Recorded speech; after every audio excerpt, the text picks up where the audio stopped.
Watch!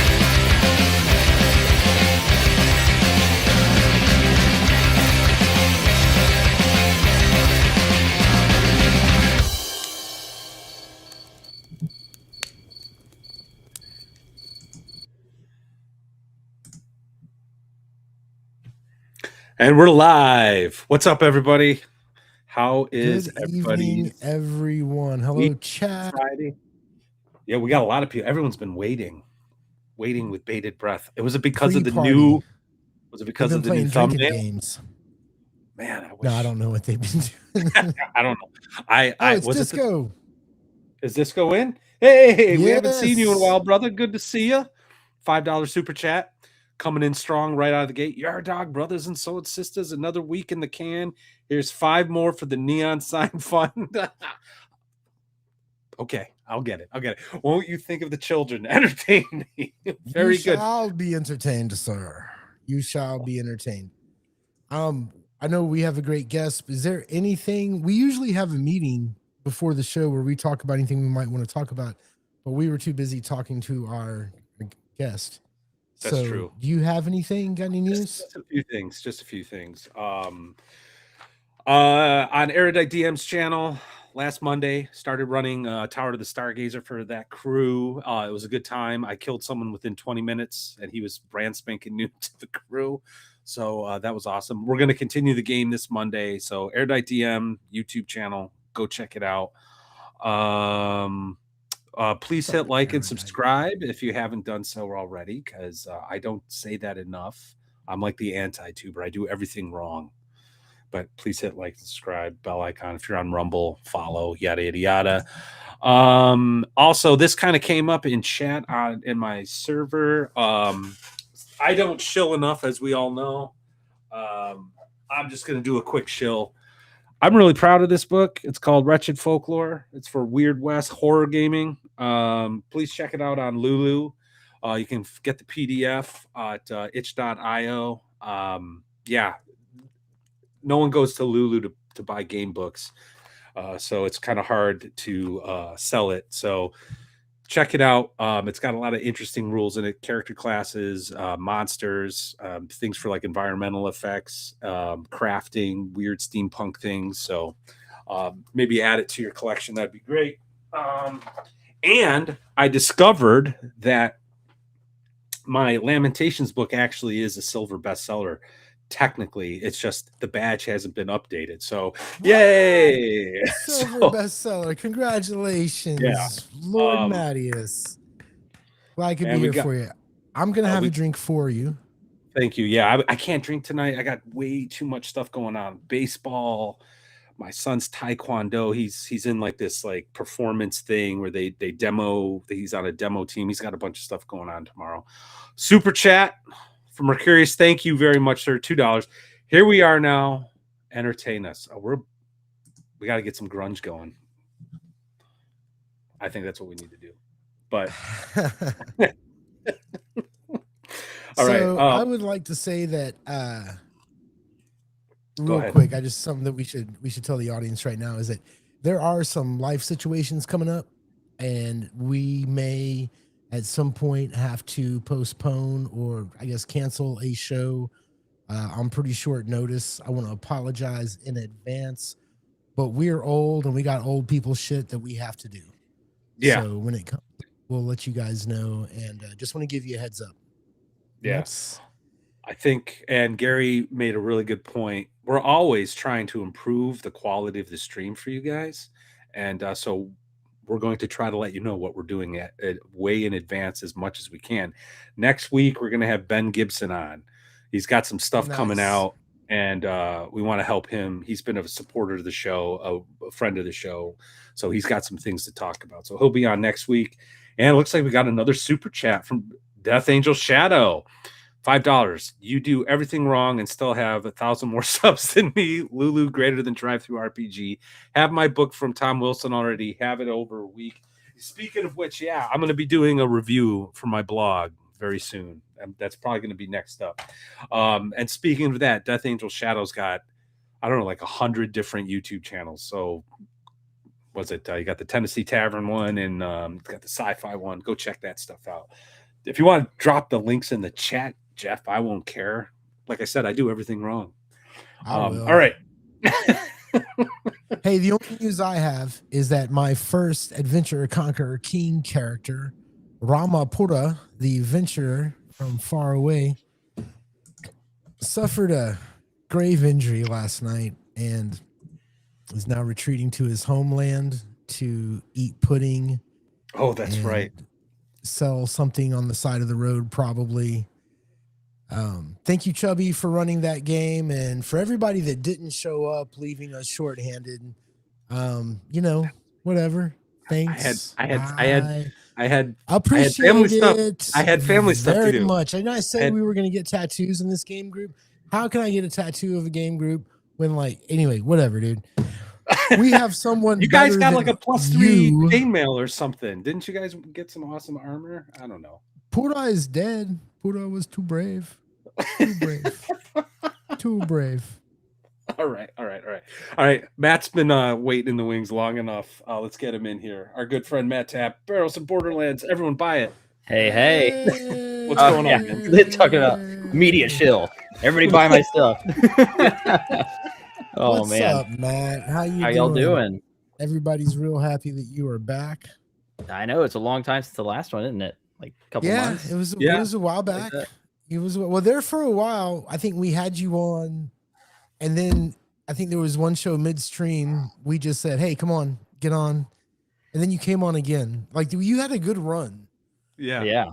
Well, I mean, y'all show's getting so big now; it's hard to book it. Like everybody wants the time slot. So, man, they tell you how small this fishbowl is. You're kind of right. It's really funny that I think we're at something like 1,200, 13, almost whatever. I don't know where we are in subscribers. Yeah. We're not fucking Ginny D, right? But I get messages. I have this. I should have an auto reply on my email. Matt's in charge. I'll talk to Matt. I'm ready for the message back. Like, oh yes, we could fit you in sometime between October 27 and. That's so funny because every week to 2 weeks, I have a mild anxiety attack where I'm like, what are we going to talk about this week? Do we have everybody on? And then Gary's like, oh yeah, I've been talking to so-and-so and so-and-so. And I'm like, well, get them on. Like, we'll have them on. Last year after North Texas, I had heard a piece of news that I didn't realize was newsworthy. I forget what it was. Do you remember this, Matt? And we were talking online and somebody said something and I said, oh yeah, I heard about that way back in North Texas. And everybody lost their goddamn, we had the breaking story. Yeah, I remember that. I don't even remember I don't remember what it was, but I remember being like, why didn't we break this story? It was a bigger deal. Anyone, it said Dan tells me that I'm way cooler than Ginny D. No, yeah, cuter. No. Cuter. I'm cuter. You might need to get your eyes checked. No, I do need to get my eyes checked. I need to get readers. I also need to expand this window. Yeah. No, I'm not, bro. No, I'm not. Let's listen. Everybody involved with this hobby, I believe, has something positive to bring to it. Mine is not my cuteness or my other stuff. Mustache. Anyway, she's my queen. I love her. Anyway, all right. Matt Tapp, what have you been up to, man? I've just been working. Like we just finished that Kickstarter, Portal to Adventure, and then going forward, I finished up just earlier today and released Radioactive 2 Glue, which is now available in print. So very there's nice. Another just about 100 pages, but and then we've also been working on a couple mega dungeons over on the server and running the game of games for all the new people. We're almost at 300 people on the server now, so we've been running a lot of games. It's getting kind of wild. Okay, real quick. I know we were talking earlier, and you've got all these bullet points you want to hit. I'm gonna fuck all that up for you. How many referees does it take to run 300 people? How many referees? Well, considering that usually people that show up to a game is 6 to 10, at a time, depending on what the game is, sometimes less, sometimes more, and they're all on different days. So we managed with like 8 referees, somewhere around there. We also just got Magneto joined the server earlier, so Nice. he could Legacy. run. Very nice. Well, Atmos was talking Legacy is about such playing a good in guy. what game were they playing? If he's watching, you should put it down there. Oh, What was the game? Alternity. I think he's Yeah, running the Alternity. Yeah. Yeah. So he's he's convinced us we'll play a game of it on the server there, and so it takes a couple to maintain that many, especially because I don't want to run a game every night. So, but I also have really good referees as well, and we just started doing. Yeah, Roku. Yeah, there you go. Thank you, sir. Appreciate it. But we also started doing like a tip thing. So like the referees can go sign up for like a Ko-Fi account, send me the link, and I'll put it on the site so players can like tip them because all the games are free. So I think that helps a little bit because my refs are on there, like Brian and Chance and them are on there like every other day working on something, or they're doing session notes and stuff, which we'll get into some of that later. And some of the things I'll bring up later as well have made running that many people about just as easy as running one group. So yeah, well, before we got on, again, you were kind of talking about the things you wanted to talk about tonight, some of the bullet points, and at one point you said, I even got ideas for a smaller scale thing, where it's only like 20 people, and I'm just like, that's still a lot. Yeah, it came out my mouth. Well, see, one thing to know is like when we talk about games of that size, or even 20 people, or if we look at like original Dungeons and Dragons, and they're like, 1 to 50 players, and we recommend about 20 players per referee, they're not talking about all at once. So they're thinking, okay, you've got a clubhouse of other gamers, and everybody's running something. And in your clubhouse, there might be a rotating door of 20 people that show up to your games. Right. So, and that's what I got into by going to game stores and running there. And I think it's not that hard, especially nowadays where you can play with people online. And that definitely makes getting a lot of people in easier. Yeah. But yeah. Let me, before we get into the weeds, because I'm sure a lot of the people in chat already know what your game of games is, but there might be some people who don't know.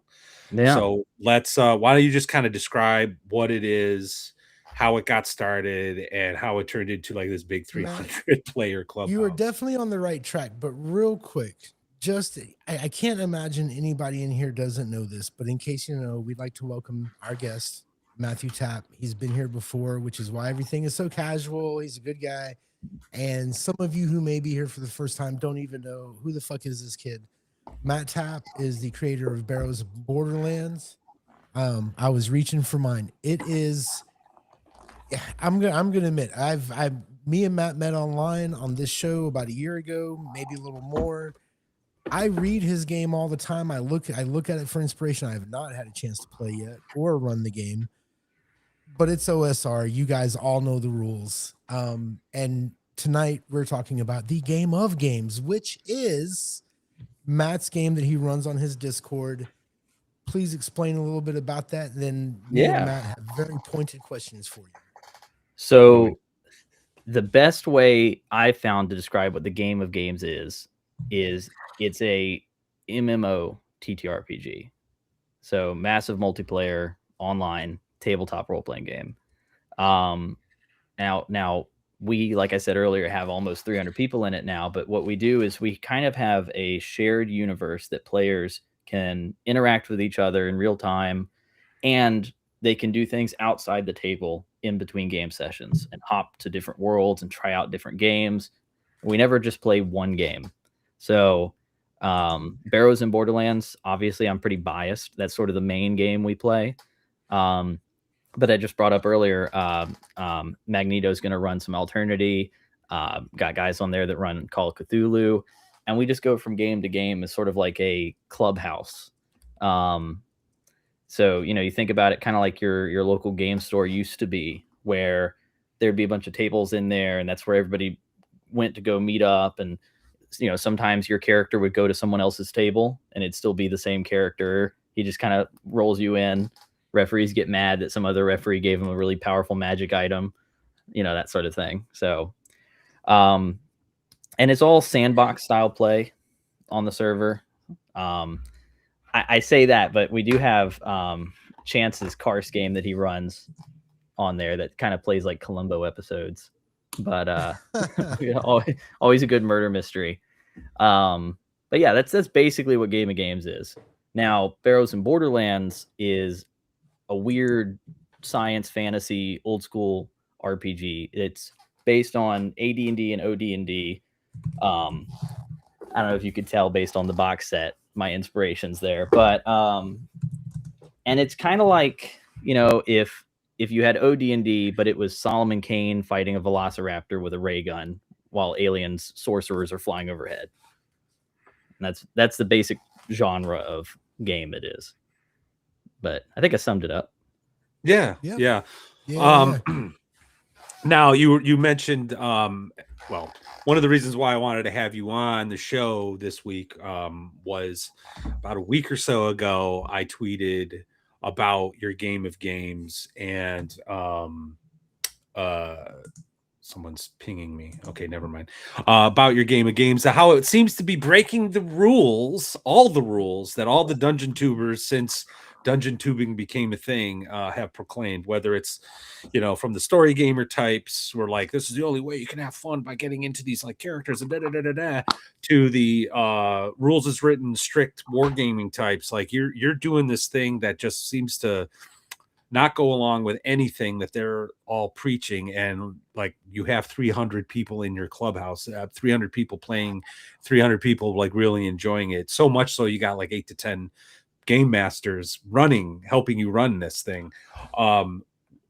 What are you doing differently that you think, like, if you could pick like a handful of things, what are you doing differently from both, like, I hate to use the phrase conventional play because that's become a loaded word or loaded phrase, but what do you think you're doing differently that helps define what it is that you're doing? Does that make sense? Like in terms of technique, rules, that sort of thing. Well, we've got a lot of inspiration nowadays, since D&D came out, and obviously video games coming out. A lot of times I'll make comparisons to like video games, and I personally I don't normally do a lot of what people would probably call conventional play nowadays. And of course that makes certain people really happy, and they're like, oh yeah, he plays really old school and stuff, and then other people get really mad because they're like, oh, it's the dumb way to play, or whatever it is. But I'm of the big opinion that it's not really that there's a wrong or right way to play. It's just, oh, my table, we're playing like this. Right. When you go to Chance's table and we're in a clubhouse, you can go play like that. And we've got multiple styles on the server. Now you'll never hear me proclaim to just know like some secret sauce of how to play the magic D&D that everybody's been searching for 40 years. I think we found a really good way to play it because a lot of people are having fun. But I like to compare my game more to something like, if normal D&D is something like a, let me think, like Dishonored, the video game, where you're still going through like sort of a trailed story, and maybe there's some multiple endings, but the ref has sort of planned things out, or Dungeon Master has planned things out ahead of time.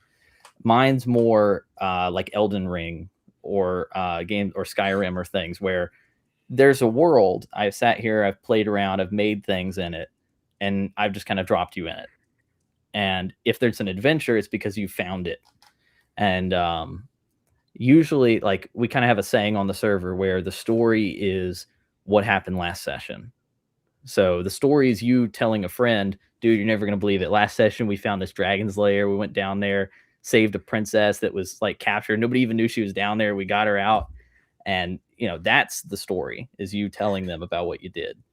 But in the game, I mean, my notes are really just, oh, there's a castle here and sometimes I'll do like random tables. I'll build my own and roll up what might be on a location. But we've been playing it for so many years now that the world is so built out already that we know there's a castle over there. And we know the 6th Sorcerer Prince owns that castle. and stuff like that.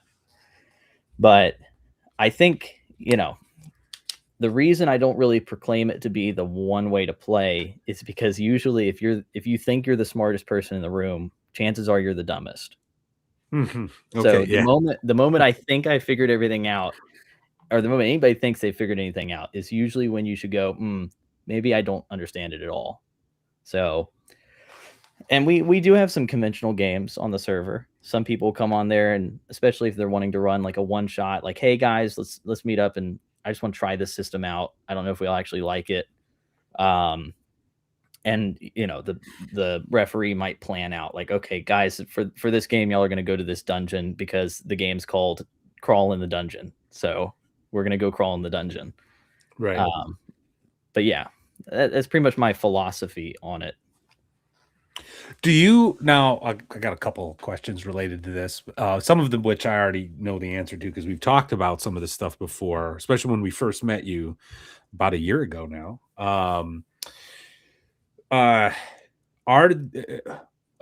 Well, number one, like you said, the world has been built out a little bit, so there's castle such and such in hex XYZ. Is there a map already attached to that castle, or is that up to whatever game master decides to use it? That's a good point, and that goes to one of my bullets. So if you want, I can get into that. Sure, yeah. All right. So before I get right into it, though, the sort of structure of this campaign and how I'm able to do multiple refs is session notes. So before we run games, we've got this world that we came up with. But if you don't have a world, there's tons of videos out there of like, how to make your first D&D world or whatever, or do the Gygax 75 challenge or whatever it is. I know that like for a lot of worlds we've played in, we actually played Microscope to make the world, which is it's like a kind of a card game mixed with a RPG, mixed with a world generator. I'm sure it's out there on Drive-Thru or wherever. But anyway, once you've got a basic idea of your map or anything like that, and let's assume you've got players, what I did with the referees, I said, either I went to them and said, hey, is there a place in the world that you want to be yours? A hex, a square, because we use a grid map now, but a square, a group of them, a nation, some area of the world that you want to be yours. And that's like your domain for running things. Or they will come to me and say, hey, I really want to run this game system. Is there a place in the world where this could go? Or should it be a different universe where players like go through a portal to get to it or something like that? And then we kind of like delegate the world out to the referees. There are some places where we overlap, and that's where the session notes comes in, because if we're running the same dungeon, for example, after every session, usually we try to keep it to like a paragraph or less about the major bullet points of what happened that session. We'll put that together, and then the referees can go look at it if they're in the area. They're like, oh, they actually blew up the castle, so I guess right. they can't, do anything there. But that's sort of how we organize that with each other. For example, I brought up Karse with Chance. So the Midkemia Press Karse book, we plopped it in the world. It's like a city crawl, but he turned it into like there's a lot of murders that happen in that city, but he plopped that down there. I don't ever run in Karse because that's sort of his domain pretty much. But his players that are in Karse going and doing the city stuff can get treasure, items, experience from him, and then travel on the map to someplace I'm running with that character, and it'll just transfer in. And our table uses 1-to-1 time, which is a week in the real world is a week in the game. You don't have to do that. It's just a lot more bookkeeping if you're trying to keep a good calendar with multiple referees. But if you were doing this on like a smaller scale, like let's say I had a table with 5 people and it was like a small group, and I wanted to have this sort of collaborative world, what I would probably do there is we would just make the world together, just the 5 of us. Maybe we would play Microscope like I brought up, and then we would figure out a schedule of like maybe 1 week I'm running, next week Gary's running, and the week after that Matt will run, and we'll trade places between the parts of the world from that point of view. Yeah. But yeah, that's I how we think delegate it. I think Harmony Ginger did something like that with her Divine Council thing. She came up with some like Bronstein-esque rules for that, and they created their own world. It was a very interesting thing. Real quick, I got to interrupt. We got a Rumble rant from Ultra. For some reason, it's not popping up in Restream. There was another Restream update. No idea what was changed. Apparently, this isn't working now. But anyway, Ultra $2. Matt. I got So ideas. what? Okay, well, our service. I have ideas. Okay. All right. Well, we will.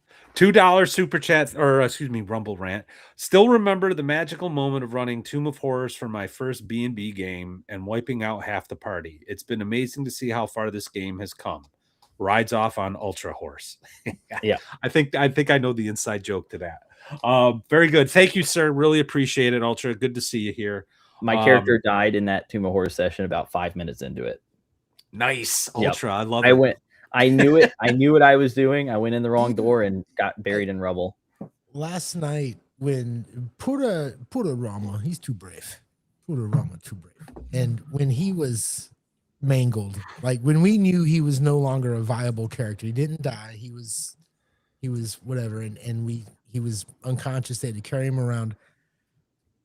For some reason, when that happened, and other times when I've had characters die, I get some kind of joy of just staying and watching everybody else play. You know what I mean? Having to deal with the corpse and all the bullshit. Like, I love it. So I don't mind dying. we do something similar with our games where it's like, if you got another character nearby, he can kind of pop in. But otherwise, if you want to, you could sit there and watch them figure out what to do. We just had a game 2 nights ago where somebody got disintegrated and they were like sweeping his dust up. And they were talking about, can we resurrect dust? Is there a resurrection guy for this? He didn't come back. But texting Matt last night. Please pop into the server. You can restore me. I could. My he doesn't have restoration. He wasn't dead. He got. Yeah, well, I would have finished you off so I could turn you into a spore zombie. Anyway, so. So you were talking. I want to get back to the practical. Oh, did I say that out loud, Gary? I'm sorry. To get back to the practical, so you were talking about someone from Chance's game then leaves that city and goes into your game. I'm assuming Chance is running a different system, or is it the same system? And if he was running a different system, how would you? Yeah. Do you do anything with that? So Chance is running the same system, but. We do have some that run different systems. For example, we have a couple games that happen on Hyperborea. Great game. But when characters go there, either we'll kind of transfer them or we will do some mumbo jumbo isekai anime stuff or John Carter Mars where they wake up in a different body. I talk about it a little bit in Radioactive Boogaloo 2. Or Tukalu. But basically we explain it in world where it's like, sometimes your soul is going to another world, or other times you're actually traveling there in a spaceship or going through portal. And those are all just lore explanations for one of the referees will help you convert your character to whatever system, or we will make some sort of conversion guide and help you do that. If we can run it in the same system, we usually will, but sometimes we do it just to try new things, like Call of Cthulhu, for example. Chance runs a Call of Cthulhu game as well, and that takes place on normal Earth. So what we say is that the soul of your character just wakes up over there, or you don't even have to think that hard. And just I'm showing up for a Call of Cthulhu game. But every game that takes place using a different game system, we call that an otherworld adventure.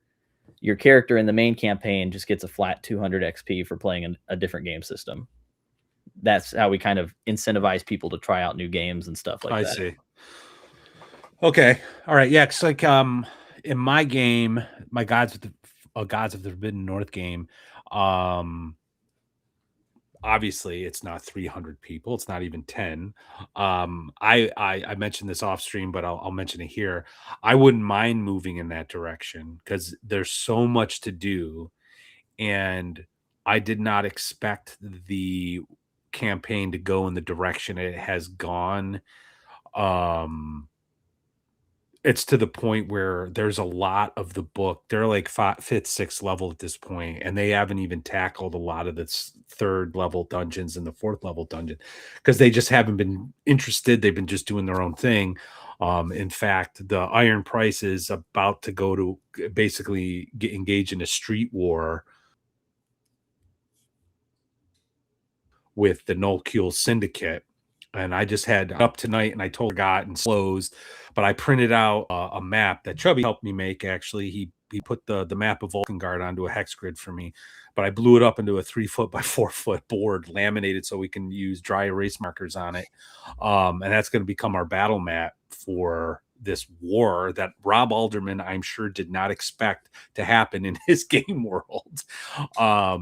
So that, long story short, like I could have an entirely separate adventuring party going out to, you know, the Barrow of Eight or Volterac Tower or whatever, while all this stuff is going on in the city, and it would be like two campaigns happening at the exact same time in the exact same world, which I think would be great. I just don't think my players are ready for something like that intense. So, but that being said, I have decided, if someone were to ask me, what system are you using for this? All I can say is OSR, because it started off with the rule cyclopedia, but I'm bringing in stuff from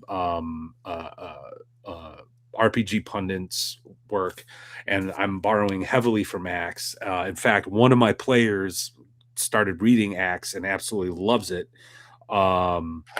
And absolutely loves it. And he's made his first character out of that. So like I've already figured out how I'm going to, like, you know, modify the rules, or not modify the rules, but like sort of like convert the system on the fly for that.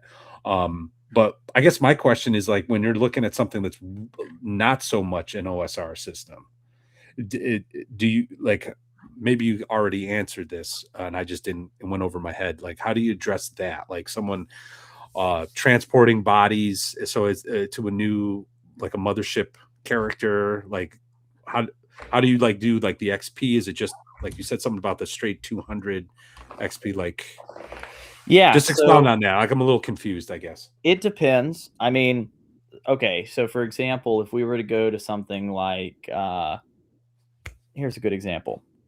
We were doing a playthrough of a game similar to the original Blackmore, where the mechanic or the stats were 2 to 12 instead of 3 to 18. So I just figured up a conversion chart for the stats, and then we said, hey, here's what we can convert and here's what we can't convert, and we'll just throw the rest away to the physics of this world. Most games in the OSR can convert quite easily. You just mentioned you're using Axe. I've been using Axe a lot too, for like Fox on the server is running a mercantile guild, and he has Axe, and I was like, dude, just use Axe for the mercantile guild, because makes it so much easier. Yeah, it's like, don't ask me what the price of tea in Malorez is. I can't tell you. But then if you were running something like, all right, sorry, I'm astounded by like how Axe, just reading the Dungeon Master's Guide, whatever, this referee's guide, it will affect every game you play. Like, there's such good ideas and thought in that. Anyway, sorry, didn't mean to interrupt. And it's really built for this style of play too, where it's big campaign worthy stuff. Now, personally, I like to start with very light in the players' faces, and then use Axe as a secret weapon. You know, oh, we need this thing. Like, I actually joked with Macrease at Arnicon, and I think he also told Chance while we were there. He's like, yeah, nobody plays my game. They just use my game in their game. I'm like, yep. Well, and I thank you for it. So like, I've been using one-to-one time with my guys as well, and it's basically real loose. They have like one major action per week, and that's like, that obviously doesn't include things like shopping and stuff, but like major action in the sense where they're trying to interact with the world and affect some kind of change or get some sort of information from it. So these guys haven't hit name level yet, where like in Rule Cyclopedia or in other OSR games, like, you know, you start getting followers, but they've been hiring a lot of mercenaries, and I have this one monk who has his own little birds, and he's basically taken a bunch of poor kids in Vulcangard, and they're his little spy network and stuff. It's pretty cool. So I'm like, okay, how do I handle spying? Acts 2. All right, how do I've been using the hijinks rules behind the scenes for them, like what the fighter wants to go gambling, hijinks. Like I've just been going back and forth. It's getting to the point though, I think it might actually have to get into like where they're going to start trying to influence the city council. So we're going to get into politics behind the scenes and stuff.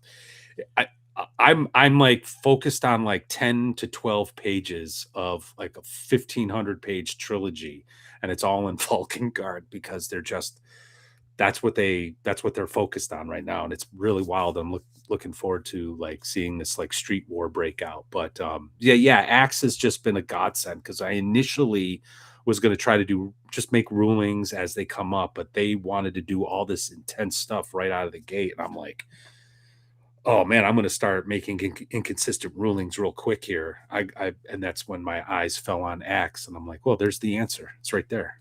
So yeah. Well, here's a good way to look at it, because you brought up like 1-to-1 time, and I've gotten into conversations with people about how it works, what does it mean.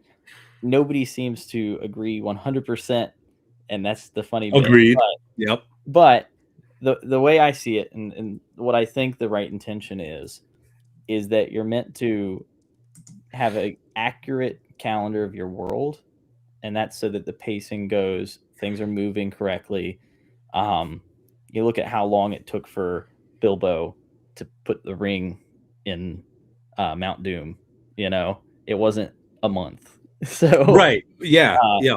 But I say we do ours quite easy on our server. So I use like a fantasy calendar. I think I think it's called fantasycalendar like .com or something. But you can build a calendar and you can set it to real time advancement and make it so that the calendar moves forward a week whenever the real world does. And that's the other important thing. It's not 1 day equals 1 day. It's 1 week equals 1 week. So pretty much anything the players do within a week counts for the week in game. If it's Monday and we finish up or like, let's say it's Monday and that's the day the evil something is attacking the town based on something that happened in game or whatever. Well, as long as we get around to it by the end of the week, we're good. And then I had somebody online ask me, they're like, well, what if you don't get to it by the end of the week? I'm like, then I would talk to the players, right. Maybe we would play catch up or something and say, oh, we'll catch up in world. We'll play an extra week after the cool thing is done. So you're not very strict about it. Like you're well, here's like the thing. like some people are. In our game, we wind up being pretty strict just because we haven't run into any issues yet. So mainly when people ask me like, oh, what would you do in this situation? I'm like, well, I guess I would just talk to the players, but it's never happened. Right. So we haven't had to play any catch up or anything like that. The closest thing we ever got was some players were traveling to a jungle and it was going to take them 10 days to get there, but nobody could play until 12 days. So we had to do 2 days of catch up where we just went, okay, what did y'all do for that extra 2 days? And then they just told me, I said, cool. Okay. Now you're caught up. We're good. I say we're a little stricter on mine just because if I go over with my days, it affects some other person's game. So, right. if I'm sitting there and I'm like, oh, well, yeah, I guess your character couldn't have really made it here on time, but we'll just say like he had an extra 2 weeks in there. Well, now Brian's game might get messed up because I've basically given this one player a little extra thing, or this one group a little extra thing, and he's like, well, dude, my character's been moving there this whole time, Right. So yeah, go ahead. I'm sorry. Well, I was just gonna say, talking to the players kind of fixes all of the issues, because you can keep a 1-to-1, but the moment you have an issue, just talk to them and figure it out. I made this point on X recently. I said, the actual play of gaming is chaotic. It's messy. It's inaccurate. It's loud. And I think a lot of the discussion that you see on blogs, videos, X, social media, it's all from this like pie in the sky, ivory tower, perfect world. This is how it will work and it'll always be. But the reality is now, and you're right. Just talk to the players because at the end of the day, you're just sitting there playing a game. Who cares? Yeah. I actually do things a little. I think almost the opposite. So I do count each day. All right. So if it takes them like 6 days to get to a place, and then they're there for 3 days, and then they're another 4 days or 6 days back to Vulcan Guard, whatever it ends up being, by the end of the game session, I'll actually count that out on the calendar, and then I'd start doing the weeks because we only get together. We have once every, on average, 4 weeks because of our business, our busy schedules and whatnot. We're family men. So the one-to-one time is doing what it's supposed to do, help keep things organized. But there does sort of inject this artificiality to it, where it's just like, well, I know I can do more than one thing a week, and it's like, yeah, you could, in reality, but it's a game, and I don't want it to turn into like every day we're checking Discord to see what we're doing, because I did do that in a game about 2 years ago, and there was some fun stuff that happened, but I don't want to say I actually thought it was a great game. You know what I mean? I'm going to give you 3 examples of 3 actual players on my server and the way they play. All right. So player A shows up once every blue moon. He works a lot and he plays a big dude with a sword. And if his character dies, he plays another big dude with a sword. All right. He does 0 downtime stuff. If we're doing 1-to-1, his character is drinking in the tavern or dancing in the mead hall, whatever it is he's doing. He's like, what? Yeah, I'm doing that. And then he shows up whenever they say, hey, we're getting an expedition to go to the jungle. He goes, I'll come. I'll go to the jungle. All right. He does 0 anything in between games. All right. Player B gets on there, has a spreadsheet and 17 characters. He's running a mercantile guild. He's running a witch hunters guild. Multiple guilds he's running in game, and he gets on there and he'll send a message every other day or something. He'll be like, hey, by the way, my guild made this much. Or he'll be like, I solo played the other day and I got this, or this happened. Okay. And he's got the time to do it. He gets on when he can. I think he's a security guard, so it kind of is easier for him to like check it every once in a while. All right. And then player C gets on there and does text RP on the server, shows up to a session every once in a while, but then will play out each day in the starting village as she's talking as her character to other players, and she'll go and say, oh, well, now I'm walking over here, and it's like kind of reading what she's writing on there. All 3 of them are having a great time in the same campaign, and all their characters are getting the same amount of advancement in the game. All right. Player B is probably going to wind up with the most money and the biggest land because he's running all these guilds. But I don't think player A is going to care because he gets to swing the sword and fight a monster. Right. I had that, and that's kind of how I sold it to my players, my in-person gaming group, who, like, if I put like a modern game in front of them, modern game design principles where it's grid, combat, real nitty gritty, flanking, all that stuff, they would absorb it and that would be all into it. They're very much war gamers, without realizing it, frankly. So placing them in like an OSR setting is like really like has been challenging them, and they've been meeting the challenge, with the exception of one guy who decided to leave the game. But did he have an intelligence of like 6 or something? Was it that? No, that's a different. That's the guy who actually player or the character. The character. Yeah, I had a guy who rolled a 5 intelligence, but he's playing a cleric, and he's just like, I can't get into this character. I'm like, what? And so, like, but all he did was, I'm just going to be in the bar and drink. Like, he just refused to like engage in anything. I'm like, okay, well, that's what you do, But like you put in what you get out, kind of thing, or you get out what you put in, and whatever you want to do. So I have some guys some week are like really into it. Like right now, the monk, because he's kind of leading the party in this combat, this pending combat against the syndicate. So he's been really active. but my magic user, he's constantly in this place called the Aerophagus, which is like a mages guild, just researching. That's all he's doing. But he's coming out with all these spells. Like they got fireball, haste now. They're happy as clams. But I wanted to say what? I don't give any spells for free in game except for the starting ones you get. Oh, well, this well, it's not for free. I mean, he has to pay both time and money. No. What I mean is, like, on level up and stuff, I don't give any spells. Oh yeah, I don't do that either. Yeah, I love that. Yeah, that's for 5e players. You miss out on the Gandalf in the tower. Yeah, exactly. And that's exactly what this character is like. I need this spell. Yeah. So, but I wanted to highlight this because I think Chubby's 100% correct here. The mark of quality GM is the ability to stop, reflect on issue, imagine what is the most realistic effect in game, world of action, and decide what happens. Yeah, I agree. I think that's part of why I think game mastery is less about technique and more about the implementation. And that's why I made the comment about virtue is more important than whether or not you're using one-to-one time or a story guy or using a goofy voice or whatever. And that's why I'm really glad you're getting into the nitty-gritty of how you're running this, because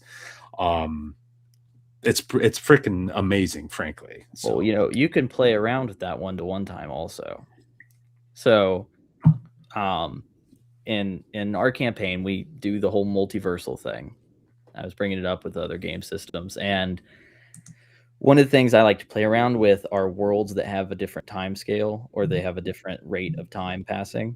So, for example, let's say we were doing let's say we're playing Pendragon in a world or something like that, where we're looking at lifetimes of characters and generations, right? So, well, what if instead of 1 week for 1 week, it was a year for week, or a month per week? Or let's say we were doing Traveler Mothership, and when you land on a planet, we're doing one-to-one time on the planet. But then the moment you're in your spaceship traveling around the galaxy, now it's 6 months for every week. Give them time for shore leave and all that other stuff. And really, like, the reason we stick to it for us is just because it's easier than ticking off days on a calendar.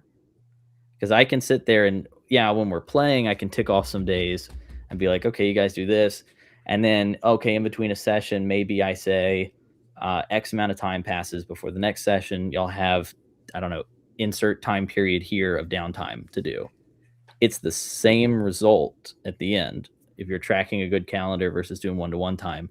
The only difference is when I'm in a game, I can go 1, 2, 3, 4, 5. Okay, 5 days. You guys can't play till 5 days from now, and I'll just plop it on the calendar, and then I don't have to do anything else, because outside the game, the calendar automatically goes. It's like, especially if you're using, like, in my game, I have my own fantasy calendar, and there's lore and all these different names for months, but nobody said your fantasy world couldn't just use Monday through Sunday, and then just line it up exactly.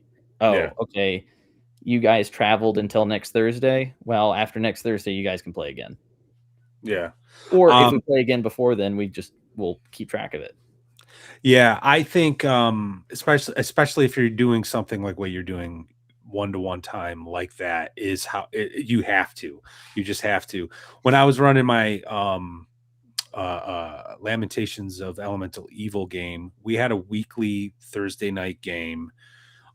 So I used the flex time.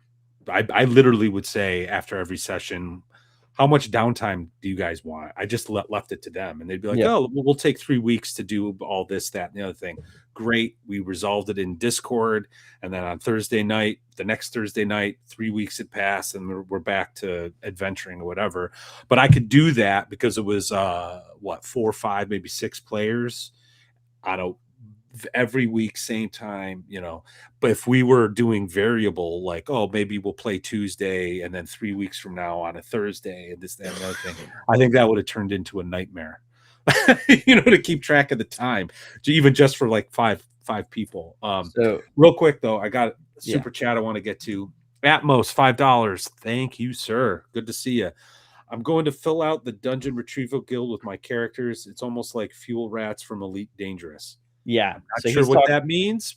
There's a guild in the starting town. I'll get into starting towns in a little and safe havens, but there's a guild in that starting town that's the dungeon retrieval guild, and they will go into a dungeon and pull out bodies meant for resurrection if you pay them. And Atmos has fallen in love with that guild and started making a bunch of characters for it because That's awesome. Because it's awesome. I mean, they're also like they're kind of neutral evil, so they're like, oh, dude, this. I mean, we found the body, he just didn't have his wallet on him.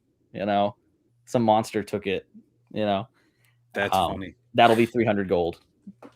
So, nice. Yeah, no, it's a fun little guild. But like, here's something heretical for you, okay? In my game, I can't do this because I've got too many players and too many other referees. But if you're running a small group, let's say you're doing 1-to-1 time, you're keeping track, you got your calendar and world, all this other stuff. And then you look at the players, or let's say the players come to you and they're like, hey, we just killed this big overlord and our character's feeling pretty safe right now. Can we skip like 3 years? And then they can just do that. Yeah. I mean, I used a time jump twice in one campaign. It was actually a Star Wars, it was an Age of Rebellion campaign. And the characters started out, they were lowly troops with some specialties. After the first adventure, we did a time jump and I gave them a ton of experience. And we did like lower, mid, upper level games. That's a great way to see the whole game. Yeah, it's fun. I mean, think about it like this. 1-to-1 time for my campaign, it's granted it's gotten quite ingrained because of the number of players, but 1-to-1 time is something you can always fall back on, and it's there working for you. Yeah. And it makes your life easier. But the time police aren't going to show up and hunt you down. Yeah, I think that's a great point, that you don't have to be a slave to this idea. And again, because the decision when to, like you say, fall back to it, implement It's a tool. it, fall back to it's a tool. The decision that comes with like experience and judiciousness, the virtue of being a good game master. So yeah, no, I think that's great. I think that's great. You mentioned starting towns. Yeah. Okay, so Gary said something right before we got on, and he said, Matt, your campaign's horrible. There's too many people there. It's too big. No. I'm going to make your campaign great again. These people tell me that I've got a terrible campaign, but actually it's the biggest campaign. Absolutely not. Gary's a loser. My words out of context. You're not doing justice to what on, I've man. said. I'm a very smart man. I might be one of the smartest men you've ever met. You never know. Matt, I have a lot of respect for you, but I think you're on the wrong track right now, okay? So. Wrong. That is not what I said. That is not what wrong. So I don't know what you just Gary said there, and I don't think you do either. What Gary actually said before we got on is that paraphrasing, the campaign can be a little confusing for new people hopping on. There's a lot going on, a lot of channels.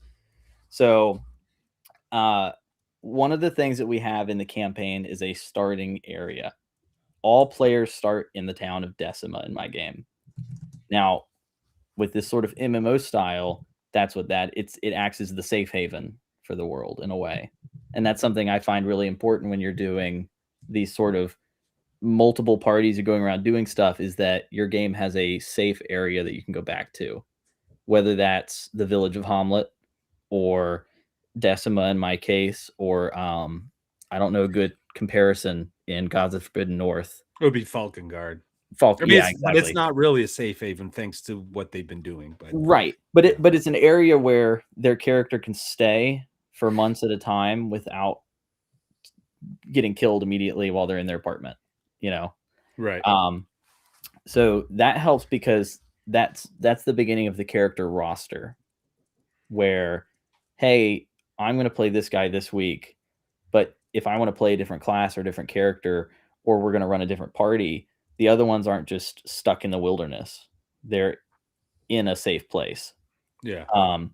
If your campaign world's really big, like mine is, I have multiple safe areas because it's huge. Yeah. It's like 2.7 million square miles, my map. But one what we use it for in our game, in addition to being the safe area, is it's like Diablo. Okay, so there's the town here, and within the same hex, the dungeon's right here. All right, it takes all of 20 minutes to get to the dungeon in game, and then you just go in, come out, and you're right there in town. So there's nobody gets time locked if their characters stay in town and go down into the dungeon and come back out. And that's really easy for new players to get used to, because they can experience the one-to-one time without having to get into, oh, you just traveled for 3 weeks. Now your character has to pause for 3 weeks to catch up and all that other stuff. Right. Which can be fun because it gives you an opportunity to play another character. But if it's your first time playing and all you've got is a level 1 guy and you're still trying to learn the system, it works better to ease them into it. Right. Yeah. I've also cleaned up the server a little bit. So what we have on there are a series of location channels at the bottom. And all those is that any location on the map that a player's in, we put a little text channel in there so that you can text roleplay in that channel if you wanted to. That's also where you could say, hey, I'm doing this in town, enter.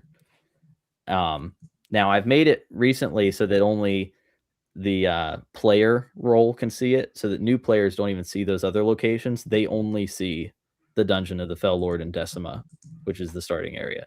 And really, if you want to see the locations, all you have to do is ask. I'll turn it on for you. But I've had that same sentiment, Gary, which is why I did that.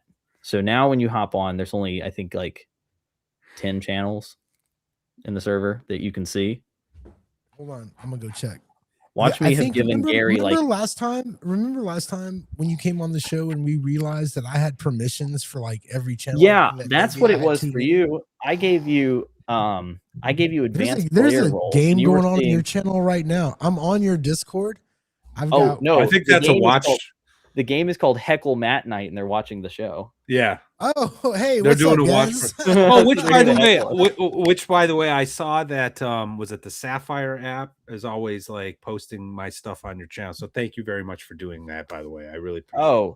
Yeah, no, dude, it was that needed. Hey, no, you're right. You took away my permissions. Thanks, man. Yeah. That was option dude, paralysis, the moment Gary got on, I'm like, bombard him with information, and I opened the floodgates. So not only were you seeing the location channels, you were also probably seeing like random other worlds and there was like there was long ago. I think there was even like a DM channel, and like there was I think you guys hopped on. I was just like boom, boom, boom, boom, boom. So now it should be a lot. I mean, you just saw it on there. I just looked at it. I think I've got 10 or 12 channels now, so I'm good. Yeah. I'm good to go. So when you get into the Discord, sort of the onboarding process for Game of Games is you join, say hi, then you make a character. We have heckle away. We've got a character creator on the website now, so that if people need help, or maybe they don't own Barrels and Borderlands, but they want to roll something up and play the game with us, you could do that. You just won't know everything until you get the game. But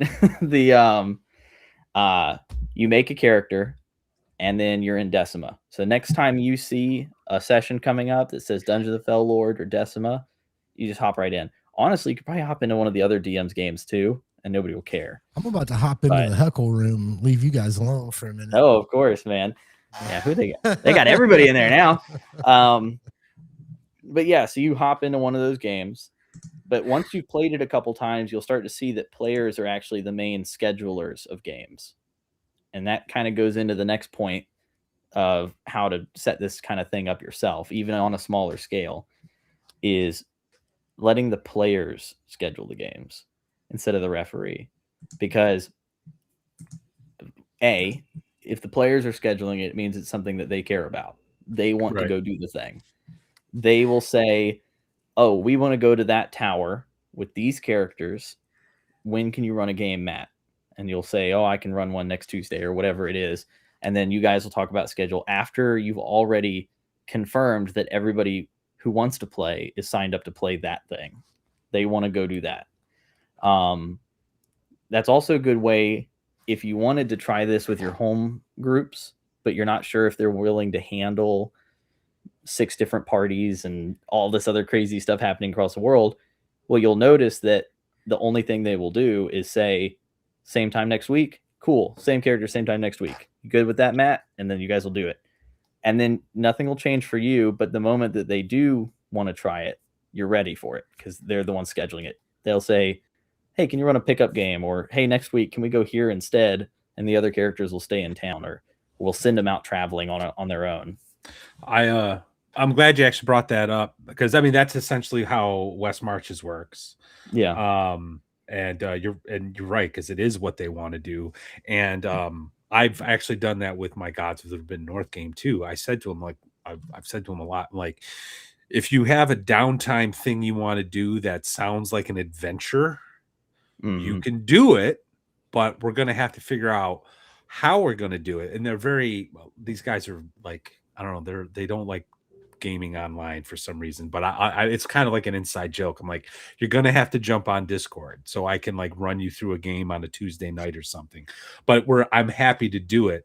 And they've taken me up on that offer twice now. Yeah. One guy was like, he wanted to join the game and, but he missed like something happened with his like kid. So he missed his very first game session. So I'm like, you want to do something Tuesday night, dude? He's like, yeah. And so I ran him through a solo game, a Lamentations thing. And then there was a near party wipe when they stumbled upon a Chimera lair. Very valuable lesson was learned. But they left like a major spell book that's like almost like artifact level there. So they about half the party grabbed some henchmen of theirs and they got together like on a Wednesday night to go retrieve it. And so they snuck into this Chimera lair or stole, retrieved it and left. It was kind of anticlimactic because they actually rolled really well that night. But yeah, so and I have a feeling they might do more of that now that things are heating up in Vulcangard. But anyway, well, here's something else. If your players are scheduling it, another thing that helps is pacing your games well. Because what I try to do, and what a lot of the referees on the server try to do, is before we get off for the night, the players are in some area that they can either leave or continue from there. So now generally if you've just been traveling for 2 weeks and so the party can't even move for another 2 weeks anyway, so we're not really worried. Just sometime after that 2 weeks we'll schedule a game to continue those guys. But if we're in Decima, Dungeon Fell Lord starting area, and we say hey, we're going down and doing a dungeon delve. All right. The players will go into the dungeon, travel down as much as they want, and then let's say it's starting to get late in the night. I never pause them in the dungeon. So if it's getting too late and we don't have time to walk them out of the dungeon, I might say, all right, somebody tell me how to get out of here. And based on how accurate you just told me how to get out of here was, somebody's going to roll a dice, and either you're going to keep all your treasure or you might lose a little bit as you guys run from monsters trying to get out. Whatever it is, I have a table for it. I made a table too for those situations. Hasn't come up yet, but yeah. It's just a matter of like, you guys are getting out of there some way. And if they don't want to get out of there, well, that's on them to tell me how they survive for the next week inside the dungeon, because their characters are in there. You could think about it logically. It's like, okay, how long could you spelunk underground? Could you go for 6 hours underground in a game? Right. Like, so at some point they're not living down there. Maybe they are. Maybe it's like Delicious in Dungeons, so you have little safe areas they can hide in. But anyway, I do some sort of way to get them out. But what that does is if players want to avoid having to make that roll at the end of the night, they start planning their adventures better. Sure. They're like, oh, we don't want to risk losing any of the treasure we got down here. So we know that last time it took us about 2 hours to get down to that part. Maybe we can find a shortcut, or we can we know what rooms to skip by and start moving through. I'm kind of mean because I don't give my players the map at all. I don't use any VTTs or anything. So nice. I send them a TL draw link. It's completely blank, and I go, "Here's a whiteboard if somebody needs something to draw a map on." Do But have your players been sharing maps to some of the dungeons on your yeah, world map? yeah. Some of it, like for the Dungeon of the Fell Lord, one of the characters, Uzo, has started selling or showing the map to other people. I wanted to do that in Gary's West Marches game. Start selling the maps I was making because I was making really good maps. But You got to be careful letting other people see the map, because the moment another party goes down there, you go, "Hey, look, they've already explored all of this, so let's just skip that and go down here." Yeah.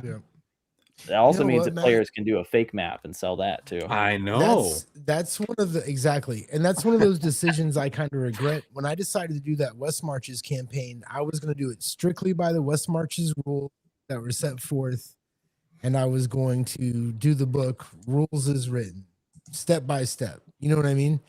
And then thinking back on that game, I should have let you sell maps, and I should have let you sell fake maps if you wanted, and that would have started some shit. You know what I mean? Like it's funny how much you learn a year after a campaign ends when you've had time to think about it. You know, if I'd have done this, you know. Yeah. So yeah. I should have let you. That's one of the benefits. That's one of the benefits to having multiple referees that you're running with too, is because you can learn things from the other refs.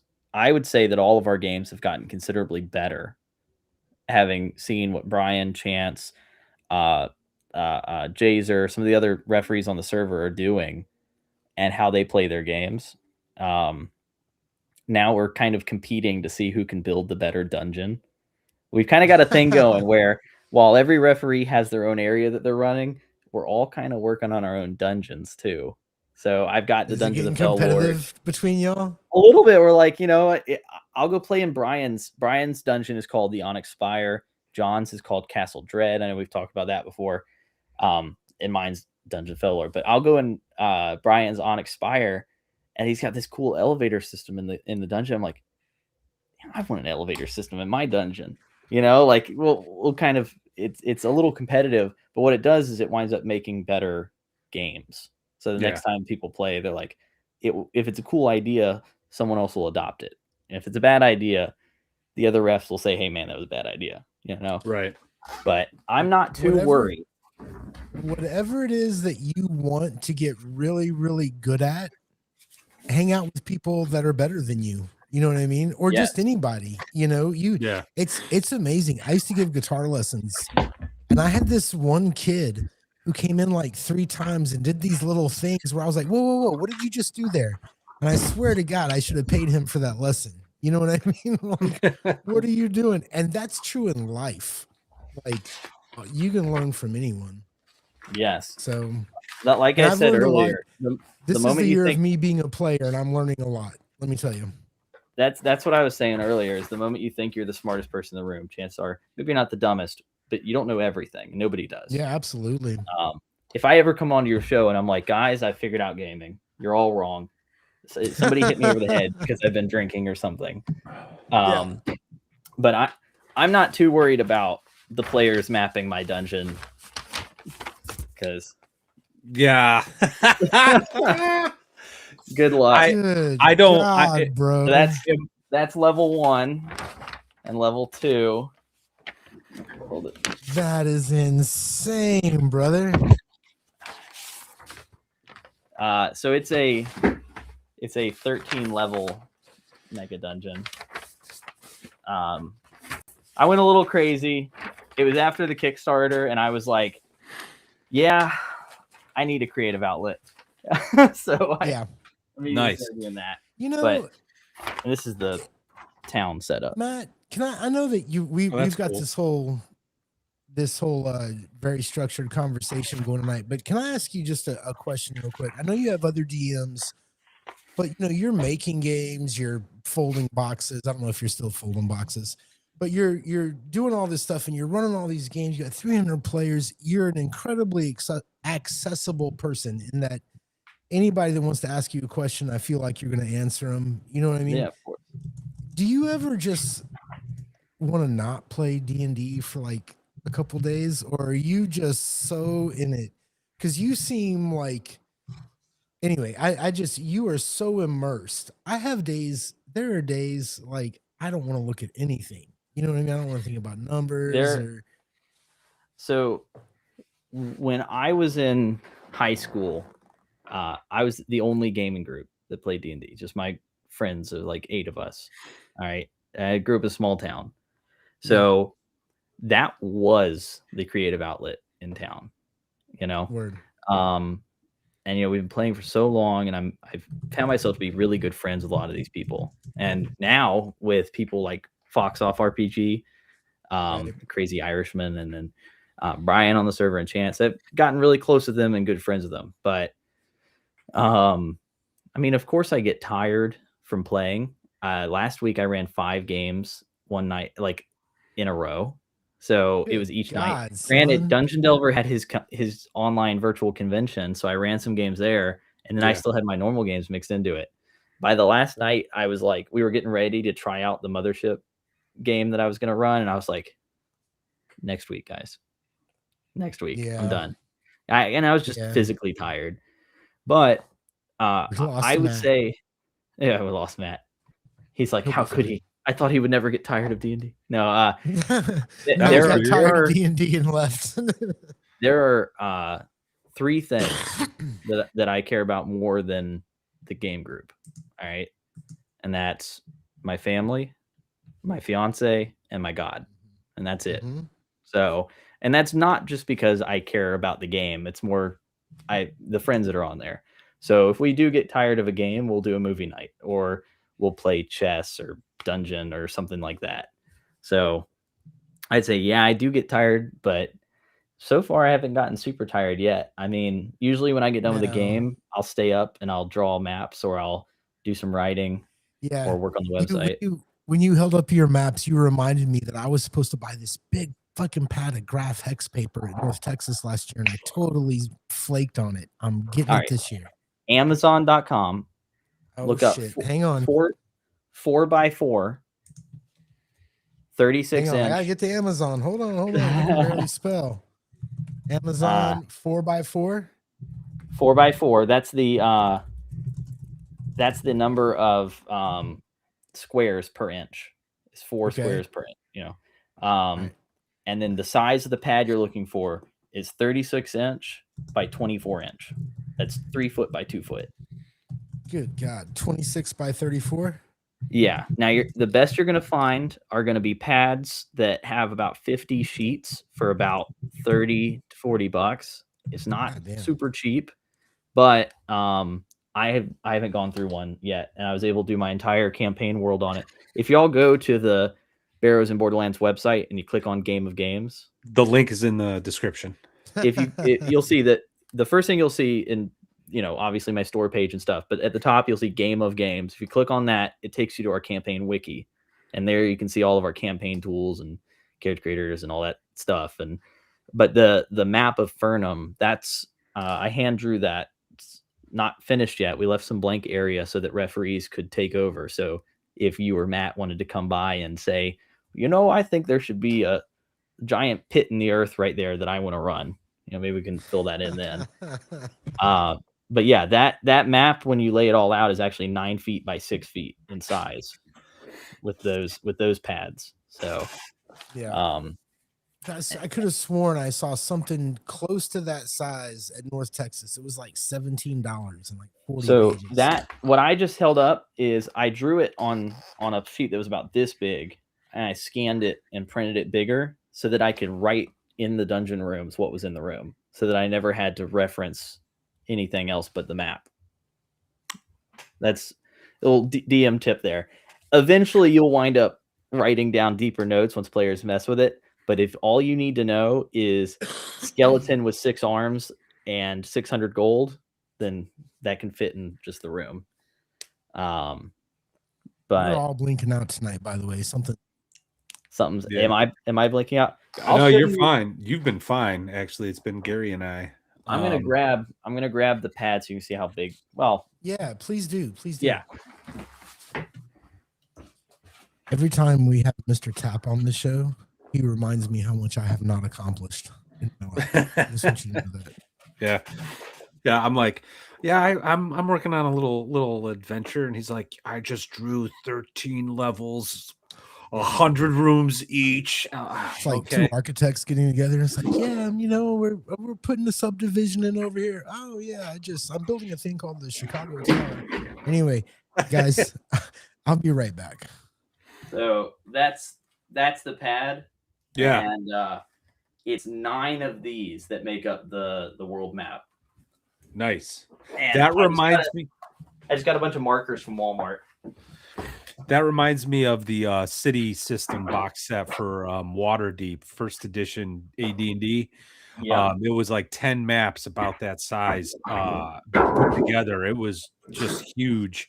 And my favorite thing about that that box set was the pickpocketing charts. Like, so if you were at a successful pickpocket, depending on what section of the city you were in, you'd roll a D100 and see what you would find. And every now and again, someone would have a thief trap in their pocket, which was essentially just a little mouse trap. So you take 1 point of damage and you're caught. So it was a really cool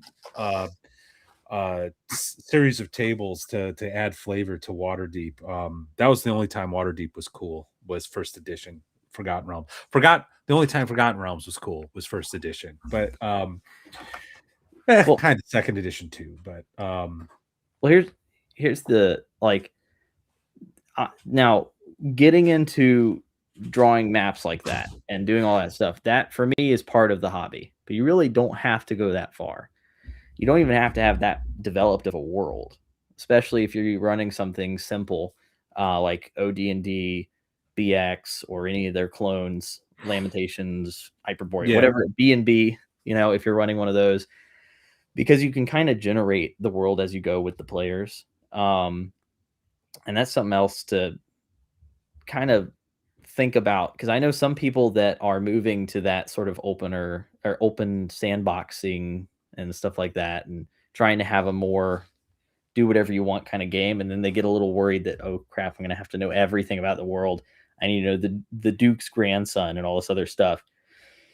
When in reality, you just need the illusion of a world sometimes. yeah. So Well, yeah, I agree. And like even with my Gods of the Forbidden North game, I mean that's 15. I mean, when you include all 3 books, all the locations, that's 1,500 pages. I don't have that memorized. You know what I mean? I have what I need to know that I think I need to know right now, and I just kind of go with it. And sometimes stuff happens that I wing and was not originally in the book. Well, guess what? Now it's there, and it's totally fine. Well, let's say your group is starting out and they want a traditional fantasy world, or they're wanting to run a very D&D themed world. Okay. You could look at a really great way to build it out and start it. It's on Internet Archive. You can find it. Europa fanzine, number 6 through 8. All right. And in there is an article by Gary Gygax. I think they call it the Gygax 75 challenge nowadays, they call it. But in there, if you look at the old one, like I said, it's on Internet Archive. It's titled "How to Set Up Your Dungeons and Dragons Campaign and Be Stuck Refereeing It 7 days per week until the wee hours of the morning." And he goes in there and he just tells you step by step, starting with your town. He kind of does like a mixture of starting small and starting big, where he's like quickly come up with like the major theme and then just make a little town. Yeah. And just build out from there slowly as your players explore it. And that's sort of what I did with Barrows and Borderlands. I mean, the world didn't start as a 2.7 million square mile map. It was like we didn't have a map for a very long time, almost a year. We didn't have a map. We just, somewhere far to the east are the Urdish, and they're like sorcerers, and they have a mageocracy. And somewhere far to the west is Malorez, and they're Rome with guns. And we started with that. Yeah. And we just said, well, you're not concerned about those places because right now you're in the Borderlands and there's monsters everywhere and all that. I think Ken St. Andre at Arnicon, if you remember that, where he was talking about building out his world. Yeah. And he was like, you have your caravan group, and you guys all wake up. It's all been raided. Everybody's covered in blood. You're the only ones left alive, and you know that somewhere around here there's a dungeon in the area. Somewhere off in the far distant lands, there's people that are like Vikings, and somewhere over there's like Arabic Sinbad people. Over here, there's the so and so's, and who cares what the rest of the world is? We'll figure that out together later. Right. For now, what do you do? Yeah. So, but like I said, we've been playing so long, we have kind of a set world now. Yeah, well, yeah, it's been building out, and I think that's really cool too. I'm actually kind of getting into that like in terms of like, just like product design. Like, how much do you really need already made? Like, I've really been questioning that lately. Like, do we need to have like Forgotten Realms, for example? Like, I want to play in the Forgotten Realms, even going back to the campaigns I ran in the '90s. Yeah, I had the books because I was a fan, but I really didn't use them.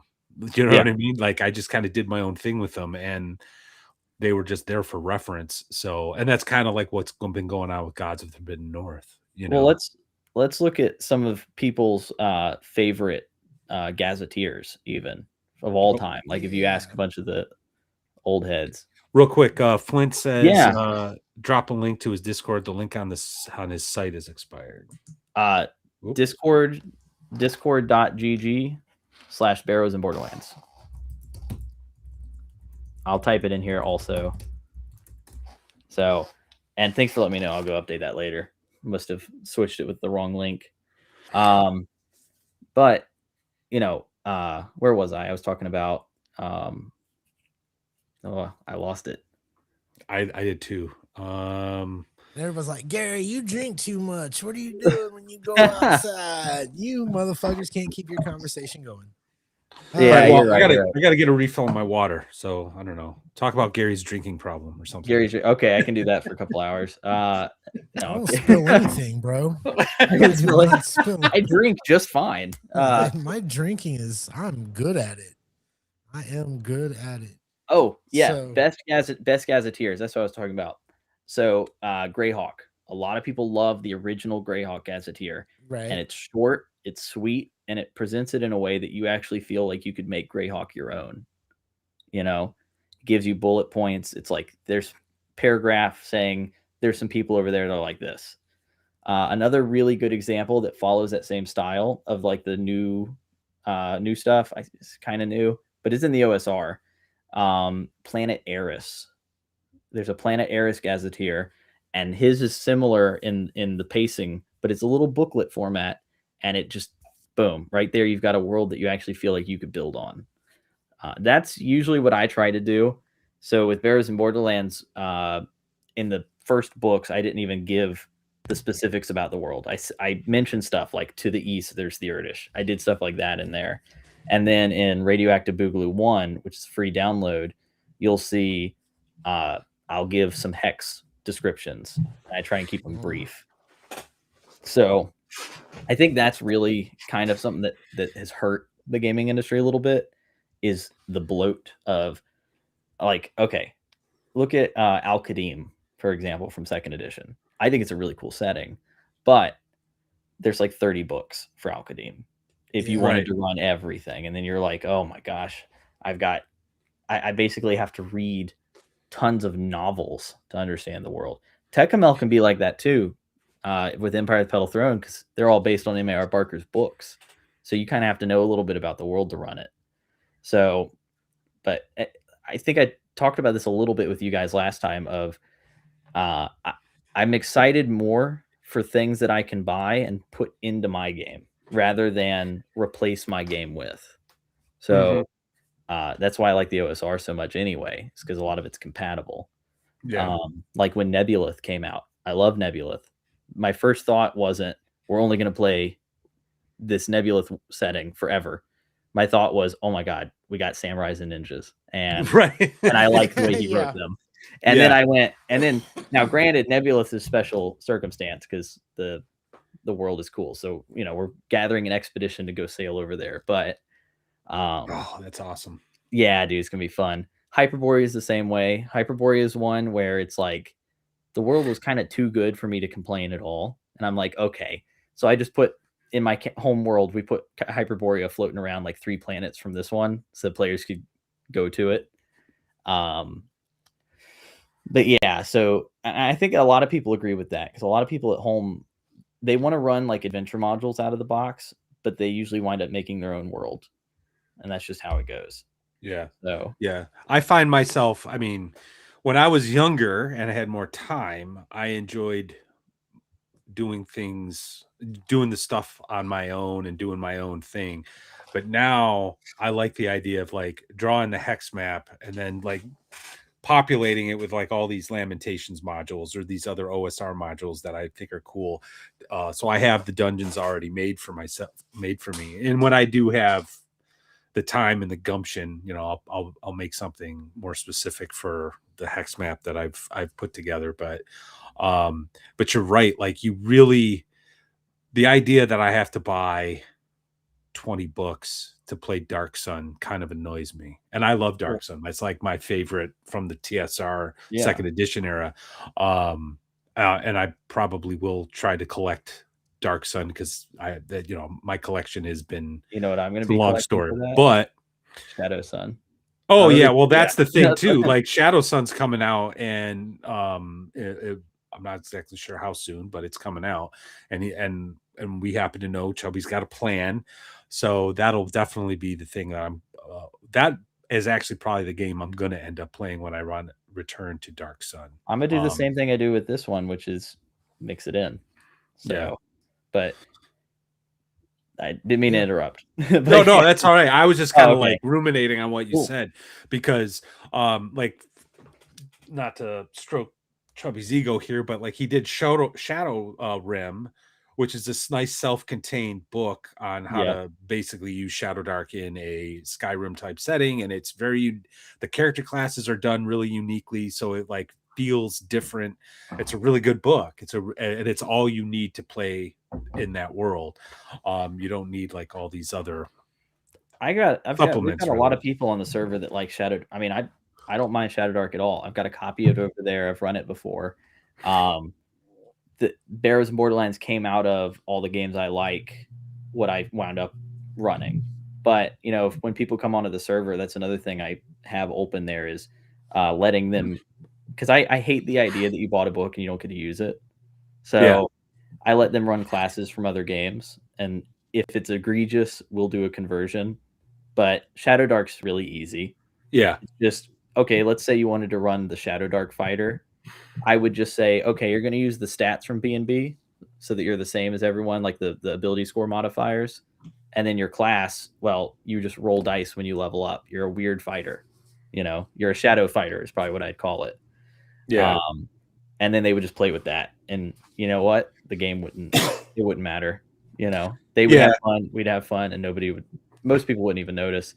But we do that with a bunch of games.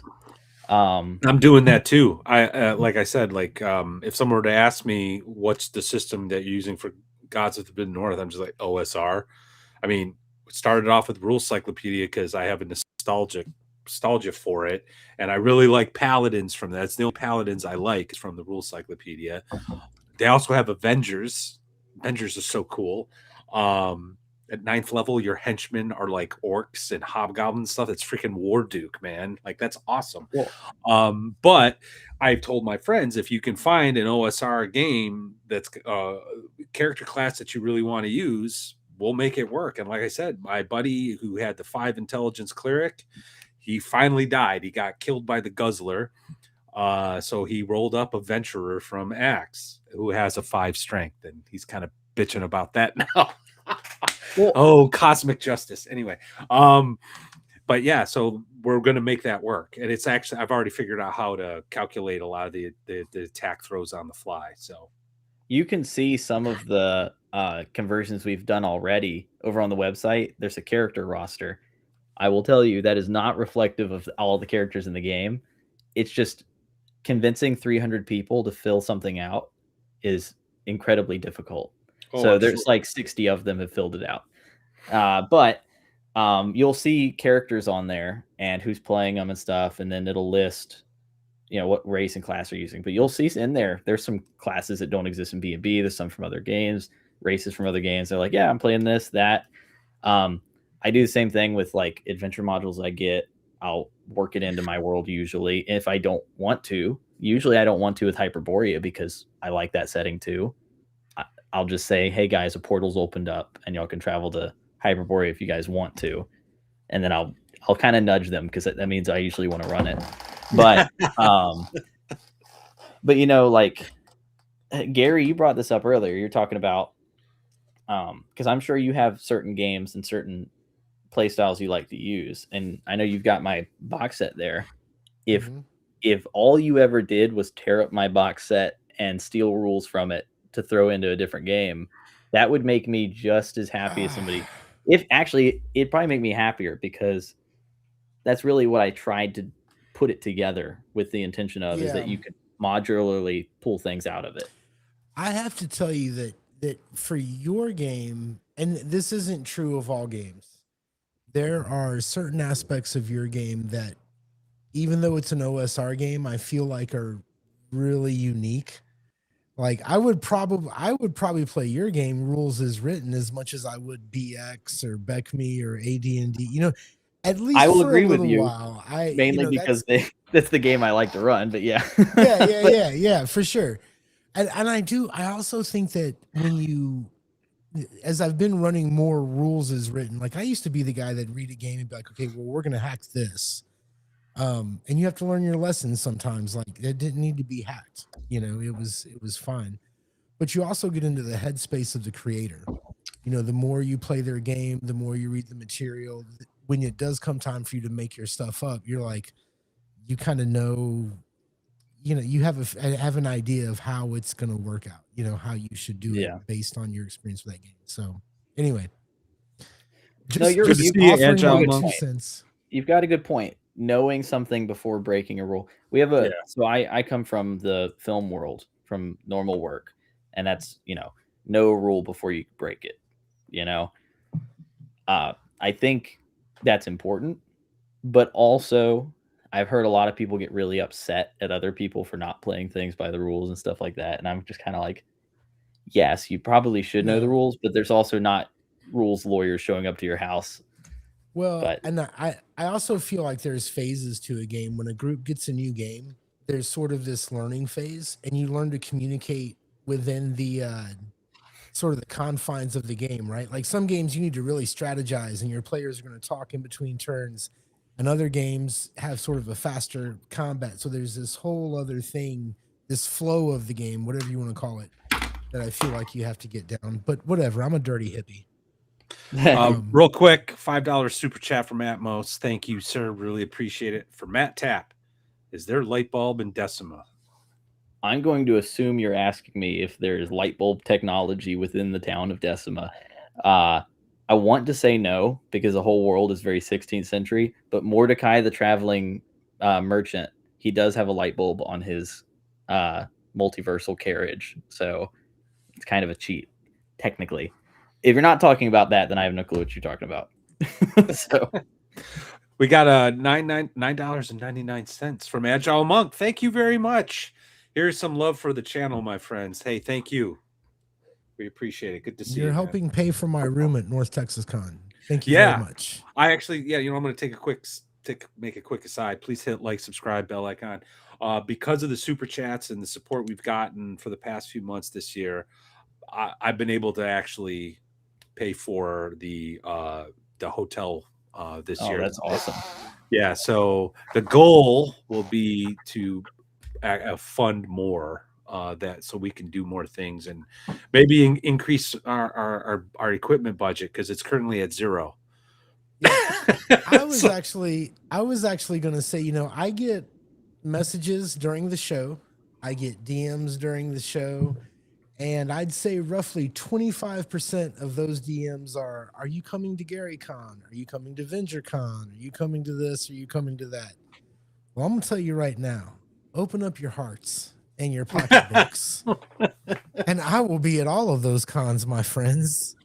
But we all have real lives, and this is just a YouTube channel, so whatever. Dan, thank you, sir. $5. Tell Matt I'm endlessly rolling the neon pink clear dice that came in my fancy box that just showed up today. The D20 is Dragonbane worthy. Many ones. No, yeah. You know, Dan, I want to say I didn't know I sent you those neon pink dice, but I won't answer that question. So, Dan, I just want to address this. I'm not going to get into it. I had a harrowing experience trying to get rates or the room rates. I thought I was saving money. I think I almost got scammed by some company from Bangladesh or something. I don't know. It was crazy. I'll tell you later.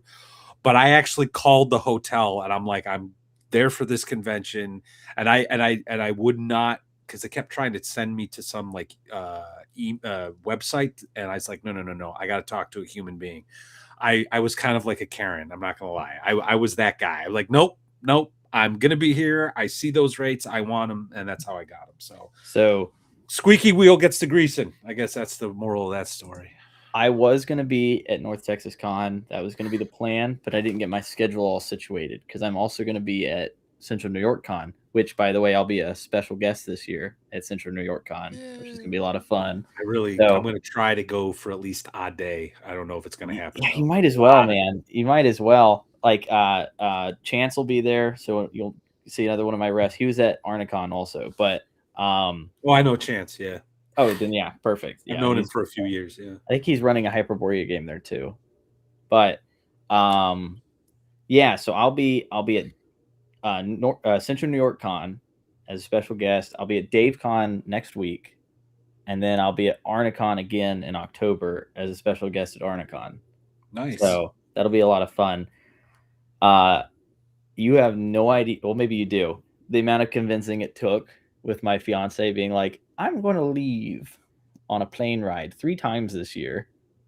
So I will not be at Arnicon as much as I had a blast last year. I really want to be there this year, but for the same reasons that you're about to get into, maybe don't want to get too into, I'm not going this year. Yeah. I'll be going to VentureCon because I refuse to miss that. Venture's just too much fun. He's the mad lad, the mad cap of the OSR. I love that man. But yeah, it's North Texas and VentureCon, and if I can, I'll try to get up to Central NorCon for at least a day. It drives me nuts because it's literally an hour and a half drive, but there's so much going on, family wise that weekend. So yeah, we'll see. I'll do what I can. Well, at the very least, I think my plane goes back Monday, so maybe we hang out sometime, even if you can only make it one of those days. It would be Sunday. It would be the Sunday. Okay, I think perfect. If I can, I might try to squeak out there Friday night. I'll just guilt trip you until you show up. Yeah, I'm kidding. but he's a lawyer. He feels no guilt. Yeah, no, that's fair. Yeah. Hey, but we've been talking a lot about how you do it as a game master and all that stuff, but this might be kind of a boring question, but I think it's a very important one. Logistically, yeah, like how does this work? Because I see things like, hey, can you fill out this form? Can you fill out and I need it in triplicate and make sure it's notarized by, no, I'm just kidding. You don't do that. We also talk to like Gen Xers. Like, I'll be wanting to go to a restaurant all week long, and if the lady tells me I have to wait 20 minutes, like, I'll just go get a burger. You know what I mean? We're that kind of people. We're old. Good to see you, Robert. Have a good night, man. Great weekend. Have a good one, man. Thanks, Robert. So we've updated the server quite a bit. All right. Because I hated those forums just as much as everyone else. But those at the time were our only way of keeping track of that many players. Yeah. If I had less players, what I would do, okay. First, what I'll say is how do you do this with no experience? You just want the easiest possible way to track multiple groups or multiple things happening in a game. And the easiest way is to go to Walmart and get a like $2 notebook, right? And when you start a session, you just write down the players' names and characters. And then, believe it or not, the craziest thing is you write down what happened that session. And then the next time you play, you flip the page and write it down again. And then if a player sends you an order like, hey, I'm going to go do some shopping or I'm going to do some travel, here's how it goes. I let my players solo play. So if you don't let them solo play, and I don't mean like one-on-one DM player, Right. I mean like they can roll their own dice and tell me later. But if you don't want to do that, then you just keep track of all those notes in that one notebook. And then if you need to go check, you flip back. Now, I have way too many players to do that. So originally we were using Google Forms so that players themselves would just type their name and character and it would say who they were playing. But with the new updates, we made a Discord bot in the server now. So you just do / and then you'll see a little B&B map icon. There's like a pop-up. If you just click that, everything's self-explanatory. Like one of the commands is /character add. You just add a character to the game. Huh. And all you're doing is typing his name, level, class, and race. And then there's / attend. You just do that whenever you attend a session. And all that does is it sends it to an Excel sheet for the referees. And that just tracks, okay, I can go and look last Thursday, these 3 people played the game. And the referees, when we fill out our forms, we just type it and put it into like a Google folder so we can all go look at it later. And we name the file, the date, or if we put it in an Excel sheet, we just start it with the date and what happened. So the main thing, oh, thanks, man. Yeah, $10 from Robert. Thank you very much, man. Thanks, I hope you have a Robert. good weekend. Yeah, Barrels and Borderlands is a great game. Everyone should go check it out. Got another quick super chat. Got it on Lulu too now. Oh, nice. Yeah. I think I might move a few things to Lulu, even though no one really goes there. But I like the Lulu prints. I think they do a much better job too. If only. $5 from Dan. Lord Mattis, this is how you pay me back for my incredible Raji session snagging skills. Come hang out at CNY. I am going to try. And yes, so when North Texas Con like released and opened up for the game, selecting your games and getting your tickets, the website was acting crazy to me. And I was watching Raji's sessions just fill up, and I'm like clicking, like I want to get on. And I totally missed it. Dan got into both, and he gave them both to me. So Dan, you're awesome. So I'm gonna get him drunk. There you go. When we're done at North Texas Con. Thank you, Dan. So, I really appreciate it. So anyway, you were saying. Yeah. So I know I just said a bunch of words about like, it's organizing. It boils and down using to the technology to your. Yeah. So I'm using a Discord bot that will automatically send it to an Excel sheet, and it's supposed to make it easier on the players because once you put your character in, you never have to do that again until you make a new character. The only other command you do is you'll see them / attend to attend a session. There's / training or travel. That literally just means your character's traveling, and there's only one command you put, and it's how many days you're traveling for. All that stuff is in there just to make everyone's life easier. The Google Forms were terrible. I hated them. If your character is doing some sort of solo action, you just send it in the Discord. There's a spot on the website where you can type it in, but we'll get it from the Discord too. If you're running this and you want to go lo-fi and low tech, the notebook method is the way to go, especially if you're the only referee. If you're not the only referee, Google Doc also works just as fine. And then you just share it with the other refs.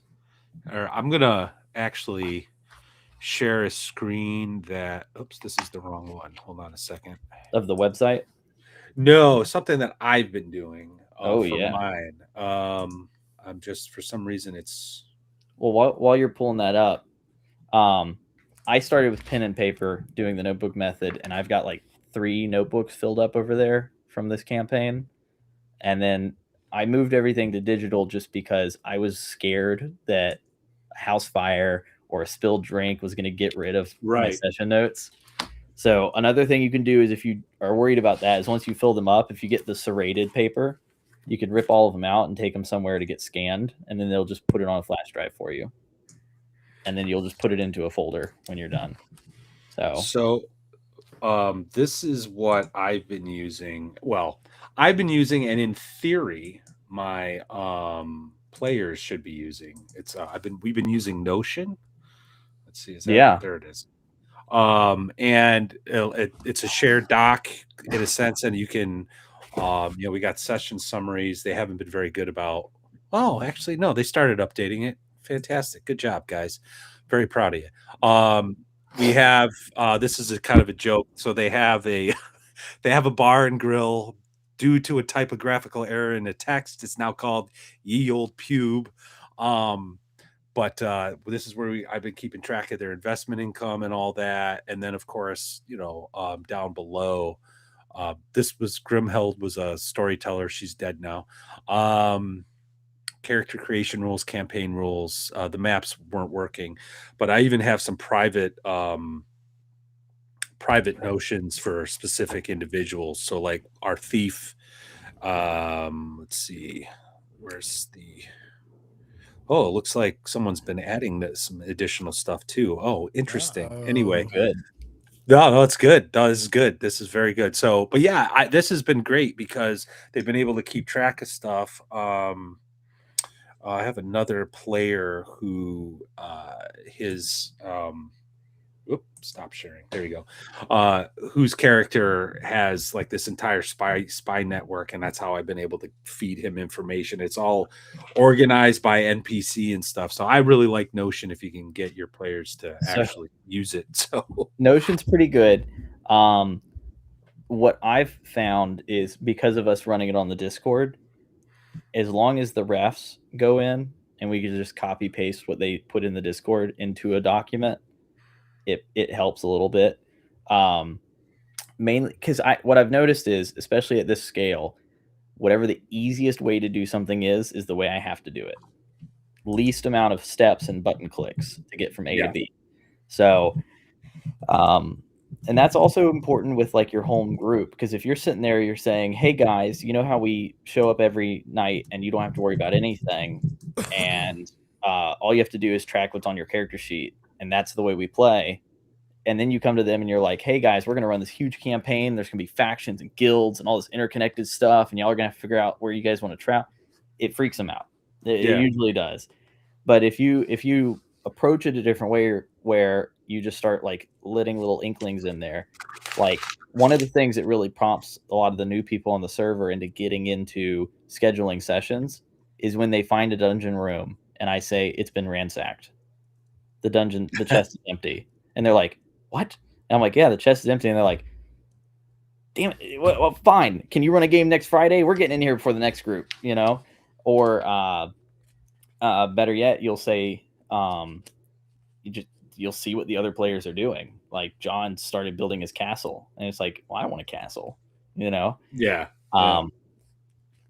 But you still have to make it so that the person who can't do that or doesn't want to will still have fun by showing up with their guy with the sword and just go to town. Yeah. So you could play all of Barrows and Borderlands Game of Games. You could play the whole thing in the starting village with the dungeon, and you'll never run out of stuff to do ever. Tons of adventures, interconnected factions in the town. There's cults and secret societies and all this other stuff's going on. You never have to leave. But some of the new players just got a party together to go travel to the south where they saw the jungles of Ur, and they want to go to the city of the Ape Men down there. So they could do that too. But Right. I'll actually, if you're up for it, I'll screen share the website. Yeah, go for it. Go off, because this website, what I use is markdown files in Obsidian note taking to build it out. But I use Obsidian for my home notes as well. Let me see. Here it is. Oop, maybe. Okay. So it should be sharing. So this is the first thing you see over on the Game of Games wiki. There's the site up here.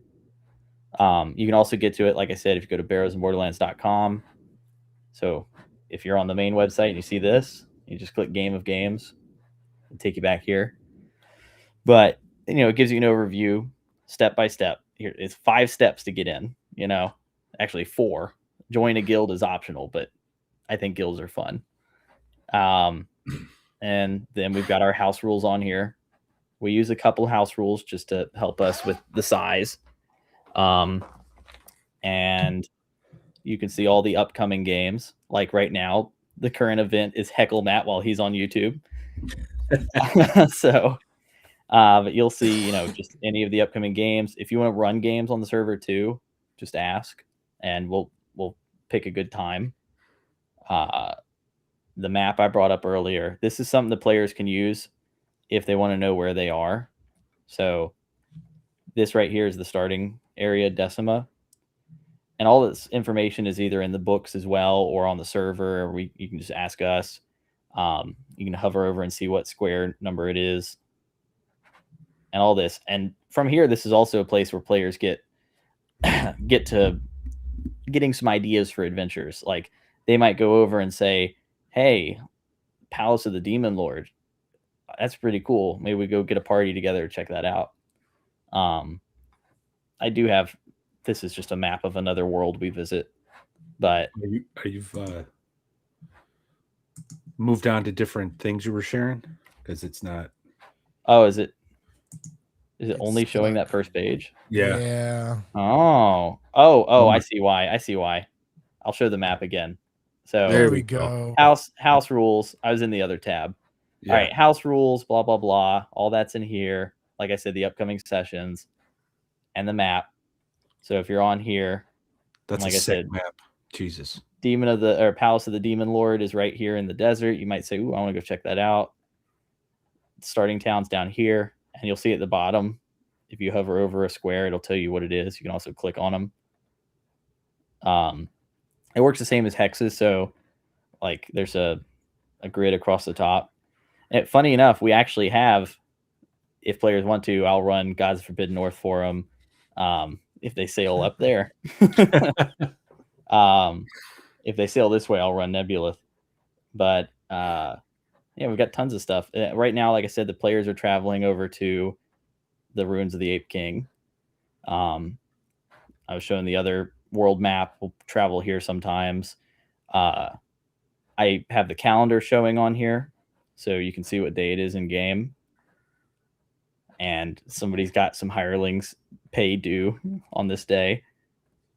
The character roster I brought up.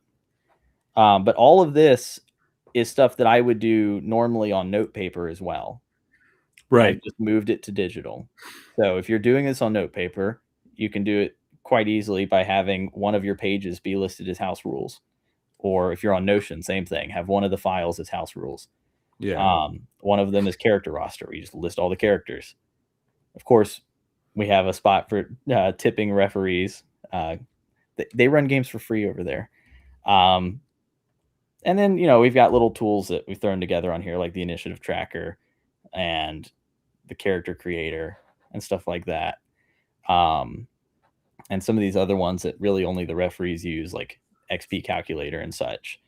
And if you're curious and you want to know about the world, we've got a little wiki. You can check it out and do stuff like see the guilds. Like, that's a good one. Where's my guild? The Band of the Black Hound. And these are all, like I said, just notes I would take. So this guild, I wrote it out on paper first and then typed it into here. This is the result of inevitability when you're playing a game this long. Right. Starting out, my notes were, there's like a castle over there, and then there's like a thing over here, and then y'all are in a town. And then I just had a list of players. So it's as complicated, and that's what I tell people too, is the game is as complicated as you want it to be. And if your players don't want it to be complicated, they'll tell you. They'll be like, this sucks. They'll say, Matt, I don't want to do that. I don't want to have 2 split parties going everywhere. And you might just be stuck with it, which is fine. But yeah. And that's kind of how my Gods of the Forbidden North, because I've dropped. I started off dropping hints about the potentials of 1-to-1 time and whatnot. And then I flat out told them just to make sure it wasn't going over their heads. And it was just sort of like, like, okay, you're not interested. That's fine. We won't get into patron level play. And that's where a lot of people want to stop, and there's nothing stopping them. what I've said on the Game of Games is both. So, because we do have patron play, a lot of the players are running the countries and factions and going to war with each other. But yeah. So that's the sort of tech side of it, is getting that stuff set up. The Discord bot, you can look up YouTube videos on how to make those if you want to go that route. But really, if you're not running, but I'd say you'd only start thinking about it if you're running more than like 30 people.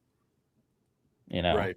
Yeah. Well, that looks a lot more streamlined because from the first time you started working on this, and I think even from my perspective, going back to Gary's comment about us being Gen Xers and stuff and being like, what?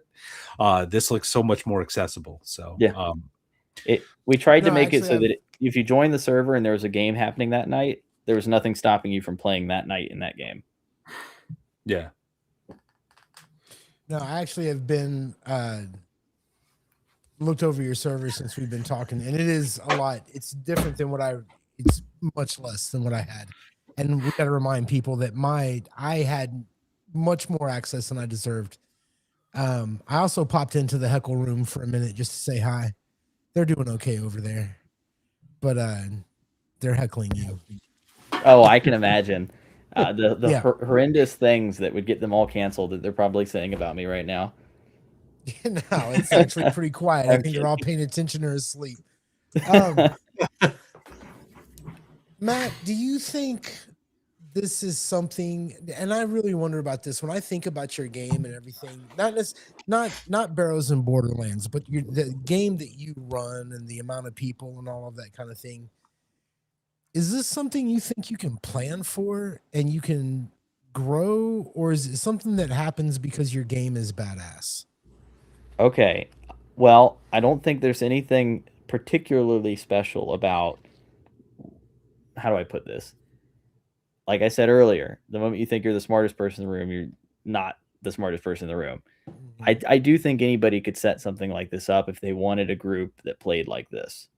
It definitely relies on you having a couple. Really, what you need is 5 or 6 diehard guys that'll help you. All right. Well, if you've got your core like 6 guys, then it can expand to whatever level you want it to be, because it's okay for there to be a bunch of people that don't really care that much, but I would say just start it the same way I did, where I went to my local game store. I brought a little flyer and I asked the game store, I was like, hey, can I run an open table here? Whatever it is. If they ask you like, hey, it's going to be $5 a table or something, whatever, then, I'm sure you can ask your players for $1 a person, and then I'll fork over the $5. Well, but you go to and a lot of game stores will be super up for it because they want people in the store playing games. I think that my local game store, they're very open. Their only rule is that you buy one thing when you're there, but when we're running a game, we wind up going over to the snack bar and getting a snack anyway, and then it covers it. But you go to your game store, draw a little poster on a piece of blank paper, pick out a game system. So, I mean, I recommend starting with one and doing it just rules as written if you're new. If you've been running games for 30 years, I'm sure you've got something in your head that you think is the best. Right. But if you're brand new, like a Shadow Dark or Barrows and Borderlands, try to make especially the core game really accessible to new people. Game system, game store, players, and then you just set it up as an open table, right?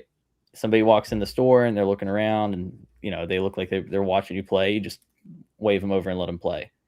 I think I told y'all how I invite new people is I don't give them a character sheet at first. I'm not going to waste an hour talking and explaining the rules. I'm going to say, you're you right now. We're going to play. If you like the game by the end, you can make a character for next time. And then if your GMing style is good, then people will stay, especially if you've already got some guys that you're good friends with. If you're doing this virtually and you want to run your own games and have this feeling, well, and you don't know how to like network and get people, you can come play over on the Game of Games server and referee. You can make your own world and your own thing going on, and we've got a pool of players that can come join you. So if nobody shows up, that's not on me. But you know, but we've got a place where you can come run it, and nobody's charging you to do it. $5 from Agile Monk. Thank you very much. Matt Tapp, the great tapper. Could you approve my application to the B&B Game of Games, please? It'll cost you another $5, Agile Monk. Yeah, actually, you've now approached the premium tier of my friendship. No, I'm kidding. I would if there was an application. Maybe one of the other refs already got it. So he might have put that in, and then one of the others. Oh, 3 new members. Yep, somebody got it. So that's you're another in, bro. right You're there. in. I've got good referees that accept pretty quickly. And that's mainly just to make sure nobody's a bot, because we do get bots hopping on. So we try to make the questions easy. Yeah. Somehow we've still gotten like 2 or 3 bots come through, and we've had to kick them. I'm like, they're getting smart. But anyway. But yeah, so if you start it small and build out, you can do that locally at your local game store. You can come run it on my server if you want to do it digitally. You've got a cool world and invite people. I really don't even care if you're running 5th edition. You can get some game time. Invite people to your game. We do ask that if you want to run a game, you just ask first, because that way we can add you to the channel where you can talk to the other refs and get a schedule working. Because it's not great if like 6 games are running at the same time, but bandwidth wise, you know what the server can handle. Right. But yeah. Right. So that's pretty much like it's a low barrier to entry to get into these things, especially if they're watching Second Watch. Most of your viewers probably have a game system they like to play. I was gonna say I don't think we have too many first time role playing game. Right. You know, I don't think lot. we have a lot of new folks. You probably do. I think I get a lot of brand new people. Yeah, we might be a little grognardy for most of the kids, I think. So what I've noticed at the game store especially is when you get a lot of people that have never actually played, because people don't play as much at game stores anymore. Mm-hmm. So you know, like we're all online. If we're watching a video about TTRPGs, 9 times out of 10 we've already been playing for years. Yeah. You know, local game store though, you'll see guys that go in there and they get overwhelmed. You know, there's tons of games to play, or they're Magic the Gathering players. I've even ran into guys at Walmart, and I'm just like, actually, John, who's in the server, I ran into him at Walmart one time, and I was like, you want to come be a fantasy character in a fantasy world? And he's like, awesome, let's do it. And he shows up. But they're more willing to get in if you don't overload them with stuff right off the bat. Like internet drama will definitely turn people away. Sure. Yeah. It's terrible. I try not to argue unless your name's Fox Off RPG. I'll argue with you all day. I'm kidding. And then the other thing is, like, the moment you sit there and you're like, well, then, you know, once you've rolled up your character and collated your character's spinal cord length, and then you figured out the length of his arm to his sword, you know, you're gonna ruin it for him. Like the best example of getting somebody in your game is Gary Gygax getting chat. Somebody in the chat help me out with Metamorphosis Alpha, the guy that wrote Metamorphosis Alpha. Somebody will put it in there. Jim Ward. So when Gary got Jim Ward to play D&D for the first time, he ran into him at a comic book shop, and he saw that Jim Ward was buying a Conan comic.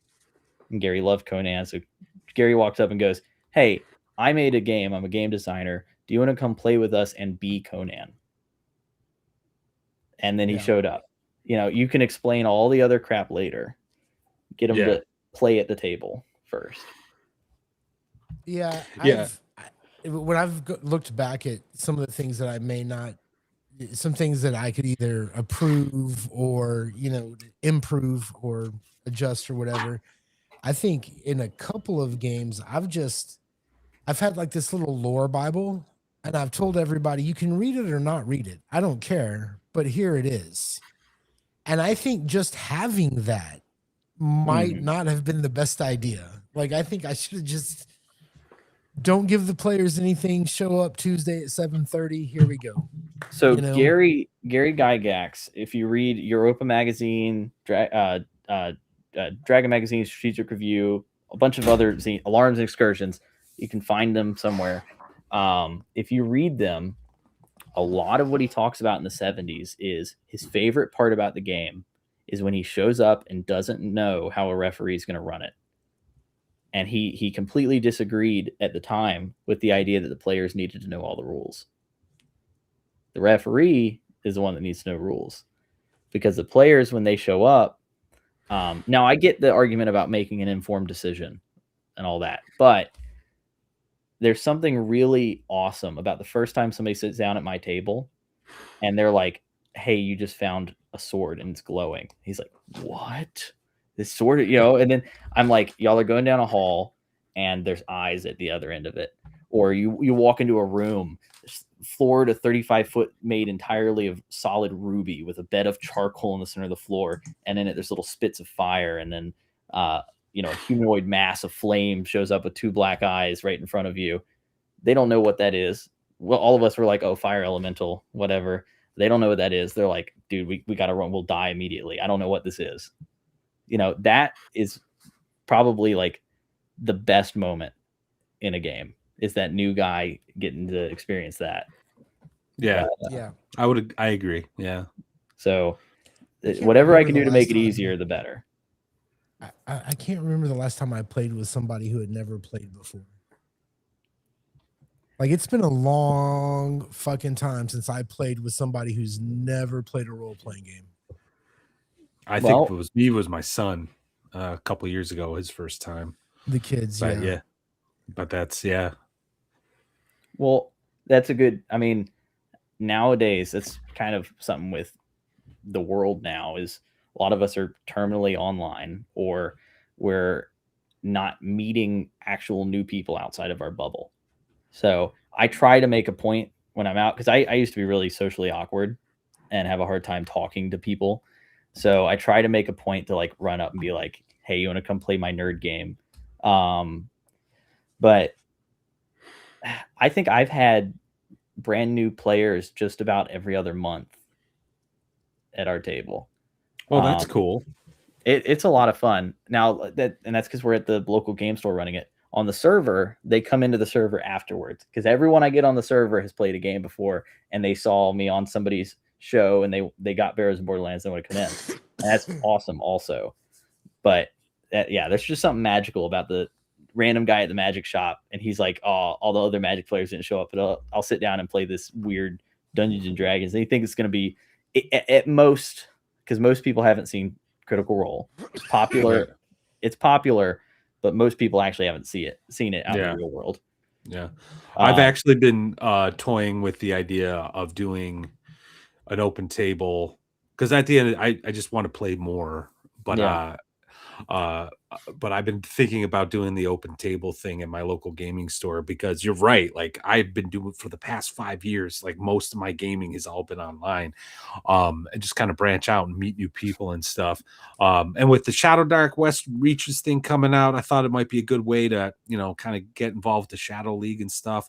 So that was another sort of a selfish reasons for me to having you on the show, to just sort of see how you've been doing it, to get any new ideas. And I did get a bunch of new ideas. So, so thank you for sharing your wisdom, sir.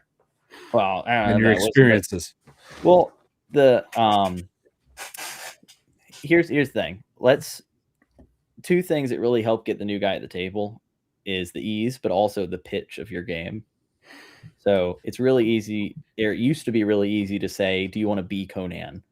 It's harder now, because not everybody knows who Conan is. Yeah. And so when you say, like, do you want to be a knight in shining armor, or whatever it is you say, a lot of people are thinking, like, I guess Marvel action movies or stuff like that. So working on the pitch, if you can boil your campaign theme down to like 2 sentences, that's better than sitting there trying to explain all the world and everything. But also brown craft paper. I don't know what it is. It attracts people.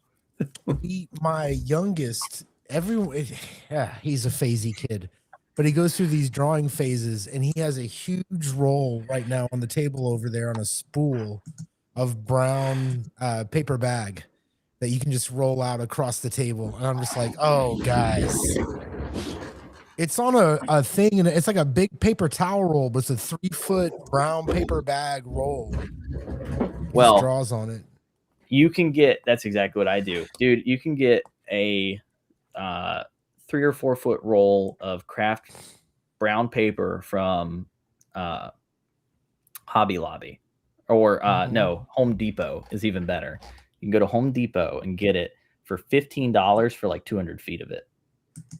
All right. And as much as I love terrain, I just don't have time for it. You know, Yeah. It's so expensive. Where are you going to store it? Fuck, dude. Look, and it slows down your game too. I really don't like messing with that stuff. There was a time it was fun to craft and get into, but I'm done with it. You get a $15 roll of craft paper and some markers. And another fun thing is if you do get those guys that really like your game, you can come help them draw on the map and stuff. But if you've got your starting area, you've got the basic 2-sentence phrase of your writing of your theme, and then you've got your town drawn out on that little craft paper, and maybe put a couple weird things on there, like you draw Tower of Doom or Death Forest, you know, something crazy. It's like makes people want to go check it out. You've got yourself a campaign that'll last for years right there at the table. Yeah. And then 1-to-1 time's pretty easy at the game store if you've got a set time you have to be there. Because then you can just say, hey, you know, I'll be back here next month. You guys have a month to do whatever you need to do. Yeah. Yeah. So very cool. All right. Well, we're a little over time. Gary, is there any last thoughts? We can go as long as we want when Tapp is on the show. Hey, listen, you guys ever need to fill silence, I'll be there. So, bro, I think I want to say, I think there was one show we were struggling a little bit, and you were in chat or something, and I don't know if it was me or Matt. It was just like, get him in here, get him in here. You came in like the middle of the show, like quick. I think that was Bacon was on that night, wasn't he? He might have been. Might have been. Yeah, I hopped in one with Bacon, but I gotta tell you, man, it's funny because I look back on the show and like we've met so many people and we've had such great conversations, but they are beginning to blur. Like I'm actually considering watching my own show so that I know what I've said and talked about for the past year. But Matt, thank you for being here, man. You are honestly one of the show favorites. Everybody, when you're on the show, people turn out. They want to be here and ask you questions. I love hearing what you have to say about gaming. I think you're crazy. I don't know how your head doesn't explode with all those people. And there's, I admire your game with a slight bit of fear. Like if that ever happened to me, I don't know that I'm a responsible enough adult to handle all the things that go with it. Just come run your game in your world over on my server and we'll handle the hard bit. Well, remember earlier I told you we needed to schedule a meeting. Remember that? I said, Matt, can I schedule a meeting? We'll talk. Hey, but seriously, thanks for being here, Matt. You really are one of my favorite guests that we have on. One of our favorite guests that we have on. And I think that, you know, I haven't even been able to play the game, and I show all my gaming friends your game. I like to open the box and be like, well, I got to play this game sometime. Check this out. I've talked to this dude for hours. It's going to happen. I promise. I love you, Matt. Lord Mattias, get us out of here. Yeah, as always, thanks for stopping by. I'm been seriously impressed with your game table, the stuff you've been producing and all that stuff. And I think it's great that you have such a humble sort of hey, always willing to learn and grow. And that's just going to mean the next stuff you do is going to be even better. So thank you for spending time with us tonight. Chat, you guys have been great. Really appreciate all the super chats and the comments and the discussion. It seemed pretty lively. But yeah, I think our watch is ended. Got one last. Here we go. One more thing. Go look it up. All right. Oh, chill. These special editions from the Kickstarter, they're I only have enough left to maybe get me through December because we made just for the Kickstarter. So, and I've also got 10 leftover Portal to Adventure boxes. So if anybody wants those, I'm never making them again. So those are a one-time thing. Wow. The books and the box sets are ready to go on the Bears and Borderlands website. And like I said, Radioactive Tougaloo is now out as of today. But that's all I've got. All right. Well, yeah. I got my Portal Adventure right over there. There it is. It's fantastic. So anyway, guys, thanks again for joining. Hope to see you next week. We're going to have Ben Gibson on, and that'll be awesome. Love you, Ben. But yeah, our watch is ended. Take care, everybody.